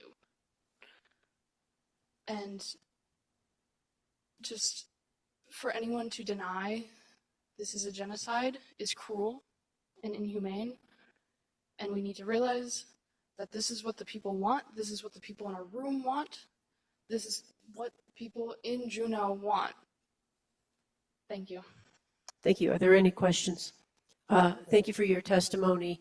I will take the next person. I will say that anyone testifying that hasn't been on the list, please make it fast. It's very, very late. We have people on the East Coast, and it's very late. So please make your comments quick. Thank you. My name is Luke Cavello, and I live in Auk Bay, and I am here to support Resolution 3061, calling for a peace agreement and ceasefire in Palestine. Although many people have said this, it has been 75 years and 6 months of violent occupation. This needs to stop, so I urge you to unanimously vote yes on Resolution 3061. Thank you. Thank you. Are there any questions? Thank you for your testimony. Ms. Clark. Thank you. Please state your name and area of town you live in, and you have 2 minutes or shorter. My name is Susan Clark. I live downtown, and I've been been a resident of Alaska or in Juneau for 56 years. I told my daughter today that I was going to testify and to write, and she said, well, why? what will that do? It's over there. And what we are finding right now as we watch TV, how one person who speaks up and then another and another, and it has gone to universities throughout the United States. And it really, a lot of it began for here with our university students at UAS last month, and before that. We each have an obligation to speak, to contribute to making our world a safer place, a more peaceful place. And the actions of the rallies and the gatherings are for education, awareness, human rights, attention to the issues. We use the word hate a lot these days, and we need to work to change it whenever it comes up, because it has come to mean anything that we disagree with. So change it, don't use it, combat it. Back in the day, in the 60s, we were dealing with the Vietnam War, and who stood up? It was the youth. And the youth are speaking up now, and they are the leading us to the moral high ground. I wanted to tell you just briefly what I'm wearing. The kafia represents olive leaves, strength, resilience, perseverance. The fishnet, connection with the Palestine sailors in the Mediterranean Sea. The bold lines were the trade routes through which that came through Palestine onto the Silk Road. And so, thank you. Thank you. Are there any questions for Ms. Clark? Mr. Smith. Thank you, Madam Deputy Mayor. Ms. Clark, thank you for speaking with us tonight. I guess I just am curious, do you think this assembly should speak to all the other humanitarian calamities that are also occurring in the world, in Yemen, Sudan, Myanmar, Syria? I guess I'm just curious what you think about us speaking to those. Thank you, Mr. Smith. Ms. Clark. I think as individuals, we each should be speaking and we should be sharing. And part of my education, I was in Palestine, I was in Gaza, in the West Bank in '93 for a peace movement. And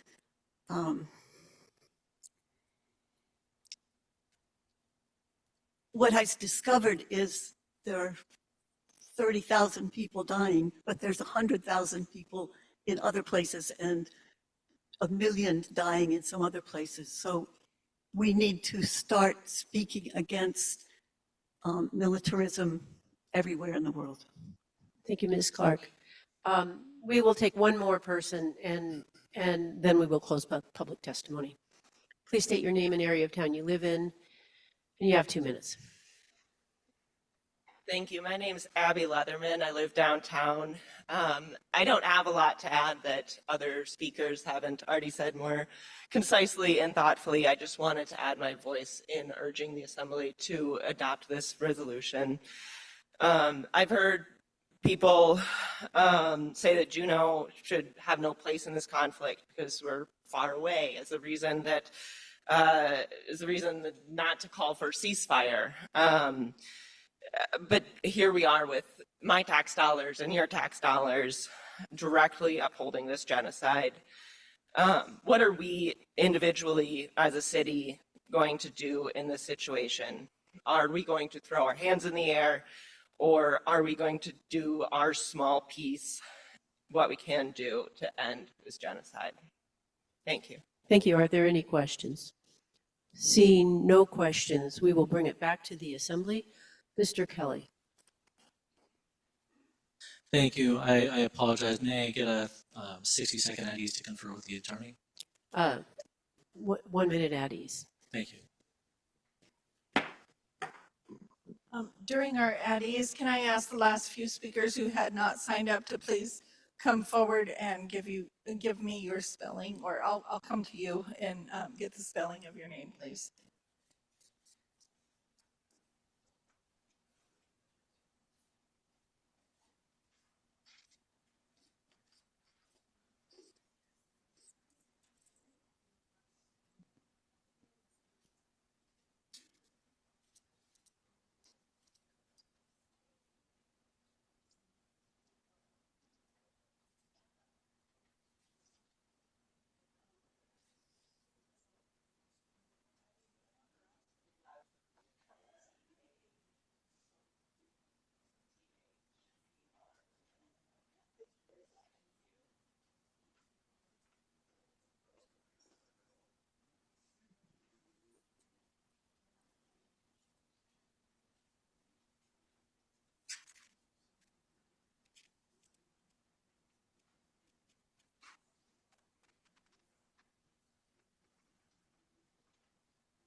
We bring the assembly meeting back to order at whatever time it is. Mr. Kelly. Thank you. I move that we refer resolutions 3061 to the HRC. I'd like to speak a little bit if I could. Yes, Mr. Kelly. Thank you. My intent with resolution 3061 was to hear my constituents, many of whom have written emails, attended my office hours, and who have spent a great deal of time testifying and organizing. People have asked legitimately, why would I single out this conflict when there are so many injustices in the world? My answer is because this conflict matters so much to my constituents. I also realize the resolutions are how we speak on behalf of our whole community, and I take that seriously. That is why before I even considered working on this resolution, I reached out to community members with ties to Israel. It is because of their input that you do not see the word ceasefire once in this resolution. We have been talking about a ceasefire resolution during our assembly meeting comments, and my intention in introducing this resolution for a bilateral peace agreement was to shift the discussion in a way that I felt would incorporate the views in our community. And asking for this to go on the agenda, I was hoping to get your thoughts, whether you wanted to pass it, amend it, or refer it to a future meeting so that you had more time to think. However, now that the draft resolution is public, the same people who I consulted at the beginning of this process to balance the resolution have reached out to me with concerns about how this resolution can divide this community. I remain open, so I think I might want to change my motion if I could. Yes, you may change your motion. Okay. I move to postpone indefinitely this resolution. And if I may still continue to speak to it. Mr. Kelly, if you can try to make it short. Okay, I think I'm almost wrapped up.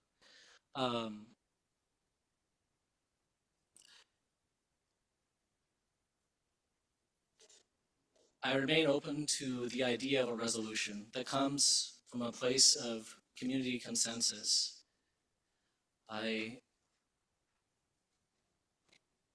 But with the concerns that have been raised, I do not feel ready to move forward with this resolution at this time. Thank you. Thank you, Mr. Kelly. Are there any objections to that motion? Ms. Wall. Thank you, Madam Deputy Mayor. I will object to tabling this indefinitely. You know, we put this, I understand Mr. Kelly wanting input from the community, but when we put something on our agenda to get public hearing and take action. That's what our community expects. A lot of people showed up tonight to testify.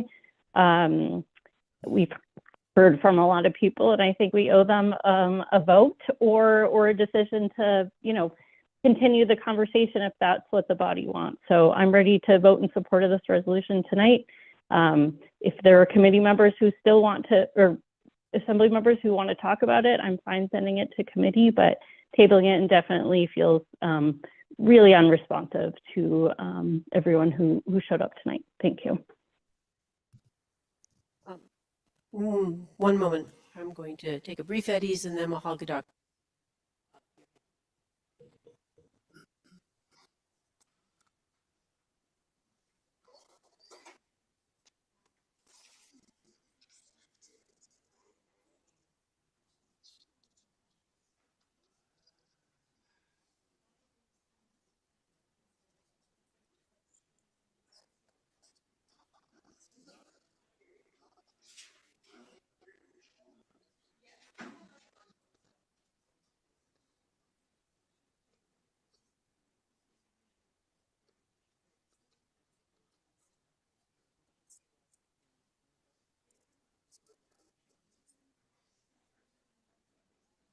We have some rules of procedure questions, and so Mr. Attorney is going to speak to both of those.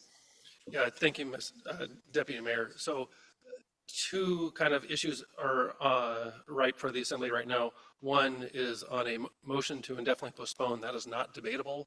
Kind of the core process would be to call the question. However, because that's really a subsidiary motion, there really needs to be a motion to adopt on the table for that motion to be ripe. Thank you. So I will go back to Mr. Kelly. So the first part of that statement was it's not debatable. So we just call the question immediately. So Mr. Kelly, I'll go back to you. You have to propose the motion. You have to move the resolution, and then you can actually move to lay it on the table or indefinitely postpone. Mr. Kelly. Thank you. I move Resolution 3061. I move to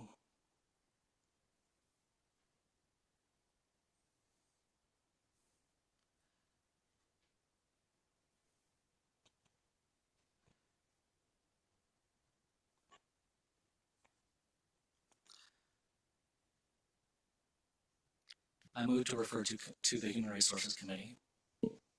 Are there objections? I object.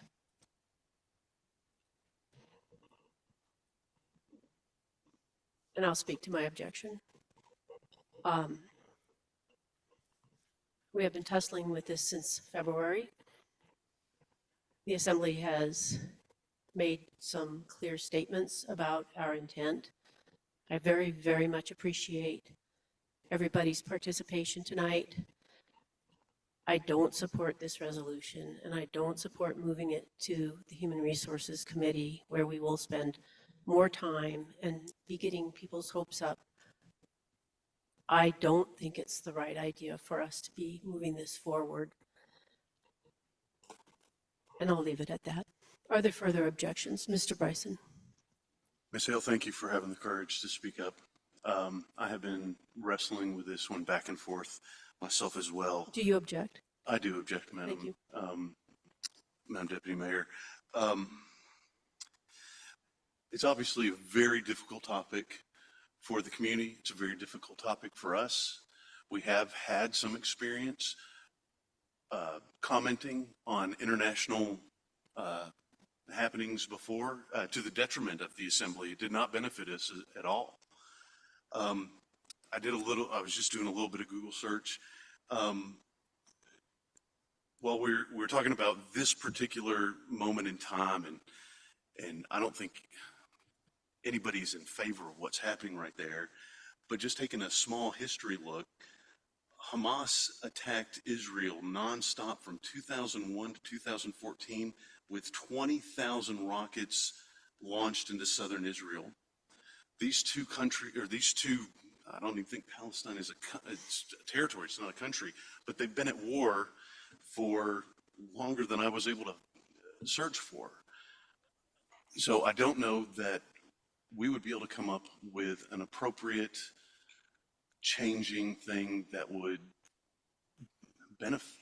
I just don't see how this moves Juneau forward. And it's not just the little bit that I read, and it's not here. We've heard the testimony. People are reaching out to us and letting us know more subtly how they're feeling about this. And I mean, I'm getting texts. It's just not easy. And so I'm going to have to side with you on this one, Deputy Mayor. Thank you. Thank you, Mr. Bryson. I think we can't have that fan on because it's too noisy. Ms. Atkinson. Thank you, Madam Mayor. I am also going to object to moving this to HRC. And I object not because of this issue in particular, and not because of the details that we've heard so much about today. First, I just want to actually thank everyone for coming out and for doing all the work you've done in the community. I think your work to raise community awareness on this is invaluable. But I'm objecting simply from an assembly point of view. I really think that this is not the forum to be discussing issues like this, and it's not really assembly purview. And I have a lot of concern about the precedent this sets, and we've talked a little bit about other issues and is speaking up and whether we don't speak up. I think it opens a can of worms that we really aren't prepared for and really isn't our jurisdiction. But I really do want to emphasize, thank you all for coming out and for working on this. And it really personally has nothing to do with this issue in particular, just speaking as an assembly member. Thank you, Ms. Atkinson. Mahal Gadak. Yeah, thank you, Madam Chair. Hopefully I sound eloquent. It's 2:47 over here in DC. You know, this one's a tough one for me as well. And it was difficult to reason with. You know, it should have probably gone to committee first, so we could have had the chance to look at it and given our 2 cents on what it looks like and shaping it before it went to the public. So in this manner, to not get people's hopes up. But I do want to say that I am in support of it going to committee, to have those conversations. I do thank everybody who gave such powerful testimony tonight. You know, it means a lot that so many people care so deeply about this issue, you know, from all different angles. And yeah, I'll be voting in support of it going to committee. Not very eloquent tonight. Thank you, Gadak. Thank you so much for staying up so late. Mr. Smith. Thank you, Madam Deputy Mayor. I'm objecting to the motion to send it to committee. I think we're a little handicapped here by not having 2 members, so getting to 5 votes is difficult. So I'm not totally sure which course this will go on, but I guess I'm going to second some of the comments just because now we do have a little time, and I feel like we owe the people that have written and called and spoken tonight a justification for our actions, and depending on a future motion, we may not have a chance to debate those. So I just want to say we all want peace in the Middle East.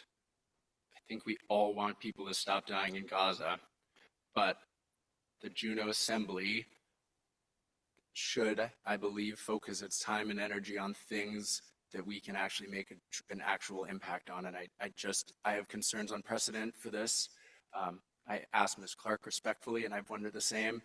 There are humanitarian crises across the world, and we could spend all our time and our staff time and the energy of our community commenting on them all. And we are not international experts.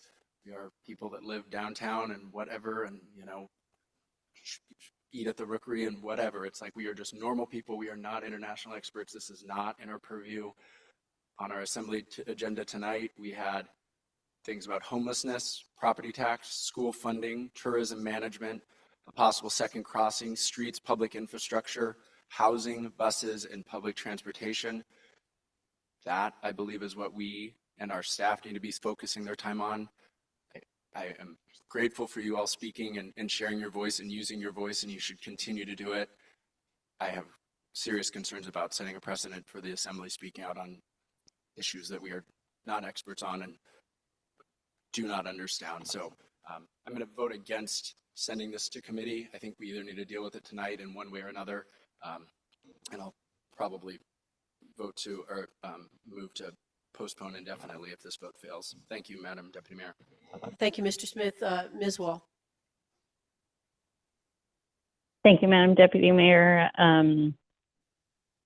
I understand when folks don't want us spending all of our time or a lot of our time talking about state, national, international issues of importance. We would do that all day and not get other things done if we did that. But for all the reasons that our testifier spoke to tonight, I don't think this is just an issue of importance. It's one of utmost importance. And I actually think that, local voices speaking up is actually the only thing that is going to change the trajectory of our government's actions on this. And we do have a responsibility to be responsive to the people coming and speaking to us. It does not sound like we'll have the votes to send this to committee and continue the discussion, but wanted to make sure I got my chance to speak. Thank you, Madam Deputy Mayor. Thank you, Ms. Wall. I believe we can call the question. Madam Clerk. Thank you, Madam Deputy Mayor. This is for the motion to move Resolution 3061 to the Human Resources Committee. Mr. Kelly. Yes. Balahidak, Yes. Ms. Wall, Yes. Mr. Bryson, No. Mr. Smith, No. Ms. Atkinson, No. and Deputy Mayor Hale. No. Motion fails, 3 yeas, 4 nays. Thank you, Madam Clerk. Mr. Smith. I move to lay resolution 3061 on the table, and that is a non-debatable motion. Thank you. We will call the question, Madam Clerk. Mr. Smith. I guess I would maybe just say for the folks, just because that's just a weird term, it essentially means postpone indefinitely, where I do not believe it could be brought back. But just for. Thank you, Mr. Smith. You have your mic off. Sorry, Madam Deputy Mayor, a vote in the affirmative would be to confirm with Mr. Smith's motion. Yes, if you say yes, it will postpone it indefinitely. Madam Clerk. Thank you, Madam Deputy Mayor, for the motion to lay 3061 resolution on the table and postpone indefinitely. Mr. Smith, Yes. Mr. Bryson, Yes. Ms. Wall, excuse me, No. Balahidak, No. Mr. Kelly, No. Ms. Atkinson, Yes. and Deputy Mayor Hale. Yes. Motion fails, 4 yeas, 3 nays. Thank you, Madam Clerk. I was just going to call the question on the motion. I'm sorry. I don't understand. Oh, it's the question on voting on resolution 3061. I think that's where we have to go. So we don't have 5 votes to move to committee or table. I think we just have to vote on it. But I move to call, and I'm moving to just call the question on resolution 3061, 61. Mr. Palmer. That would be in order, and I just caution the assembly, you have 5 minutes left before we have to That's right. take extra action. So we will call that question then. And is that debatable?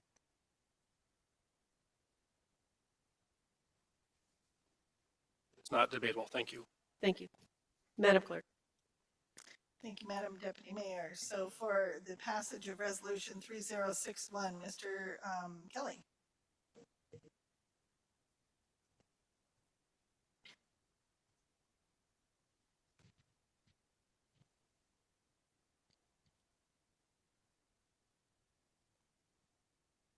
No. Ms. Abkisson, No. Walakirok, No. Ms. Wall, Yes. Mr. Smith, Yes. Mr. Bryson, No. and Deputy Mayor Hale. No. Motion fails, 2 yeas, 5 nays. So we're done with this at this point, and we need to make a motion to, Mr. Smith, you can make the motion. Thank you, Madam Deputy Mayor. I move to extend the meeting until 11:15. Excellent. Thank you, Mr. Smith. We will move on to, I don't believe we have time for staff reports. We did have one quick thing to say on staff reports. Thank you, Deputy Mayor Hale. We'd just like to get a sense of the body for our May 6th Committee of the Whole. Deputy Mayor runs a very efficient meeting, and we would like to start it at 5 and have you out by 6 to get you home for dinner. Is the body agreeable to a 5 cow, efficient cow on May 6th? All right, I'm seeing some head nods, so we will work on that. Okay, and you can just let us know if it's not going to work. Okay, and now we will skip all the other reports. Thank you all to the public for being here, and we will move straight to executive session. Mr. What? Mayor, apologies, but you have had people here for a continuation of participation on non-agenda items. That's right. We will have to continue public participation on non-agenda items. Please come forward if you are wanting to participate on non-agenda items. Thank you for that reminder. Please state your name and area of town you live in, and you have 2 minutes. You're going to tell us who you are. Yeah, I thought. Name and area of town, and you have 2 My minutes. name's Dale Losselyoung, 4650 River Road. Nobody here knows who I am, but you sat here and you just, persecuted me. I served CDBJ for about 25 years as city towing. I did the contracting myself for about 7 years. When they had no one else to call on, and people abandoned you, you came to me, and I was there for you. And it's just, to be treated the way you guys treat me, and not even one of you knew who I was. You talk about me bad all the time, and you don't even know who I am, but you've met me before. I've surpassed DEC, CDD standards during their visits on 4/4/2018, had no issues, clean bill of health. The neighbor of mine, my biggest problem. I don't know if the guy's off his medication or what the problem is. 400 complaints in less than a year. That's ridiculous. He's out yelling at all the rest of the neighbors all the time and stuff. And this guy comes in here and just because he's constantly yelling at people and stuff, he's all of a sudden the focus of the whole thing. I went to clean out my driveway the other night, and there he was back out there, right after he sat here and told you guys how I hadn't made a sound and hadn't been bugging him, but that he thinks you guys should move forward and allocate almost $300,000 to take it from some other program to come and clean up my yard. You know, if you could get the little, if you get Nate off my back, I'll clean the place up. You know, the stuff that guy has done to me is. Yeah, okay. Any questions? Any questions for the testifier? Thank you for your testimony, and I'm sorry it's so late. Thank you. Nobody's got nothing to say. Okay, yeah. Thank you. Are there further public comment? Mr. Erickson. You state your name and area of town you live in, and you have 2 minutes. Greetings. My name is Bart Erickson. I live downtown. I have known the previous speaker for over 20 years. I've bought 4 vehicles from him. I've been to his property a number of times. There's nothing frightening out there. There's no environmental problem. I would say to you guys, if you're looking to clean something up, you might consider the junkyard over by Lemon Creek, Breeze Inn. The guy's also selling things out of there. I don't believe he's paying sales tax. There's a number of things going on there.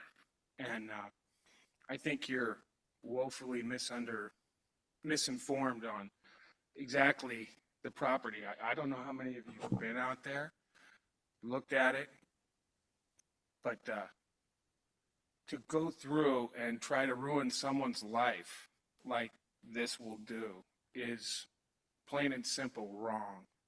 And I think you need to stop and really think about that. That's all I have to say. Thank you, Mr. Erickson. Are there any questions for Mr. Erickson? Thank you, Mr. Erickson. Are there any further people to testify non-agenda items? Thank you. Thank you guys for staying so late. State your name and area of town, please, and 2 My minutes. name's Adam Petro, and I'm a resident of the River Road neighborhood. This is my first time and first assembly meeting I've ever been at. I'm a 4-year resident of the River Road community. My property overlooks and sits kitty corner to Mr. Walsey-Young's. I wanted to echo the statement by the SRC last month on Ordinance 2023-14B AE. Public funds used for this purpose may be better served for other projects. People trying to keep their cars on the road are not going to complain about the parts that Mr. Walsey-Young can provide. Last month, you heard testimony from Mr. Titus. Other more visible properties, such as the property everyone is familiar with on your way to Costco, are not given the same scrutiny. This is solely because of the inexorable push and bureaucratic connections of Mr. Titus. Money from recycling program should support the whole of the community. The best type of recycling is keeping Juneau cars running. I firmly believe if the city really wanted to help reduce our greenhouse gases and take a firm stance in recycling, it would provide a space and short duration for community members to remove parts from cars destined for skookum. Other Southeast communities do this because, unlike Juneau, they really do look local first. It would be greatly beneficial to lower income community members who can't afford to ship expensive new parts to Juneau when parts are sitting here destined to be crushed into a box and shipped thousands of miles to maybe be recycled. It takes hundreds of gallons of diesel and nearly $1,000 for every car we ship to Seattle and for every car we import. We as taxpayers should not be funding a private feud between private landowners. I hope every assembly member would be embarrassed to see theirs and my tax dollars at work dragging private vehicles on the pothole-filled River Road where CIP funds should be used to pave, yet systemically have it unavailable. Assembly members, I do not care about the petty squabbles between Mr. Walsey-Young and Mr. Titus. Please use my property tax dollars argued tonight to fund projects that benefit the whole of the community and not just a war amongst neighbors. Thank you. Mr. Smith, you have a question Thank for you. Mr. Petro. I'm sorry, what was your last name? I'm sorry. Adam DiPietro. DiPietro. Mr. DiPietro, were you aware that years ago, Mr. Titus actually testified to the assembly encouraging us not to pursue some of this legal action? I was unaware. Okay. He did at some point, and then I think maybe he just got fed up. Also, do you have concerns if there are certain activities occurring in residential areas like, I don't know, a recycling yard? I mean, do you believe that all different activities should be able to occur in residential areas? No, I do not. Okay. I believe that everybody has a right to private property, and they should be allowed to do, within reason, their own thing on their own property. Okay. Thank you. Thank you. Are there further questions? Seeing no further questions, is there further testimony on this topic, on non-agenda items? Please come to the front of the room, to the mic, state your name, area town you live in. You have 2 minutes. My name's Alicia Dunning. I also live at 4650 River Road. I've lived there for 8 years now. I've seen a lot. I've also been harassed by the people that are, trying to get it cleaned up. My son was yelled at by Mr. Titus for unknown reasons. Never really came out of the woodwork, but under 18, he was yelled at. I could have pursued charges, did not. Okay, I think that's between me and him, and he has overstepped his boundaries, making false accusations. I have been there, I have witnessed it. 10 o'clock is no noise ordinance, okay? If we're out there at 9 o'clock, he's yelling at us to keep the noise down. I'm watching the birds in a pond that is on our property. So he's overstepped his boundaries. There is huge deficits that we're incurring here in CBJ. And I think that the fundage that was allocated could be better utilized in other aspects. I drive a school bus, okay? This is huge. We're having crazy amounts of go on. And in my personal life, I don't need the going on, okay? I already see it at my job. I see it at my, at my home now because he has initiated all this craziness. You're talking about homelessness. You're gonna make us homeless. You're gonna take us out of this house that we have built, okay? He has not been given the opportunity to clean it up. He has been told, you can't do this, you can't do that, you Ms. can't Dunning, do that. we need to wrap it up now. please. Okay? And if you give him the opportunity to do it and stop interfering, I know he can do it. There's been huge progress, and That's good. Thank you. Thank you. Are there any questions for Ms. Dunning? Seeing no questions, thank you for your testimony. Are there any further people that would like to testify on non-agenda items? Thank you. Mr. Attorney, do we need to extend just a little bit longer? Mr. Smith? Thank you, Madam Deputy Mayor. I move to extend the meeting until 11:30. Thank you, Mr. Smith. Now, Mr. Smith, can you take us into executive session? Of course, Madam Deputy Mayor. I move the Assembly goes into executive session to discuss pending CBJ litigation, specifically a candid discussion of the facts and litigation strategies with the municipal attorney. And I ask for unanimous consent. And I think I need to ask if there are any members of the public that object to us going into executive session. Is that correct, Mr. Attorney? Are there any members of the public that object to us going into executive session? Seeing none, thank you.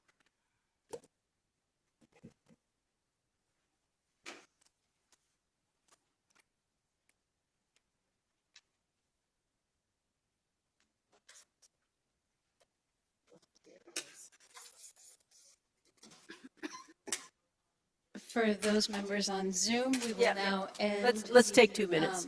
We'll now end this portion and just make a note of when they came out of executive session. So I will be ending the YouTube and Zoom. Thanks. Wahal and Christine, I'm not sure how they're gonna reach out to you, but I'm sure one of them will let you know. Can you please text me? I still don't have email access. Whoever's doing that. You bet. Thank you. I think probably Mr. Palmer, so he can probably text you or let you know how they're gonna reach out to both of you. Thanks.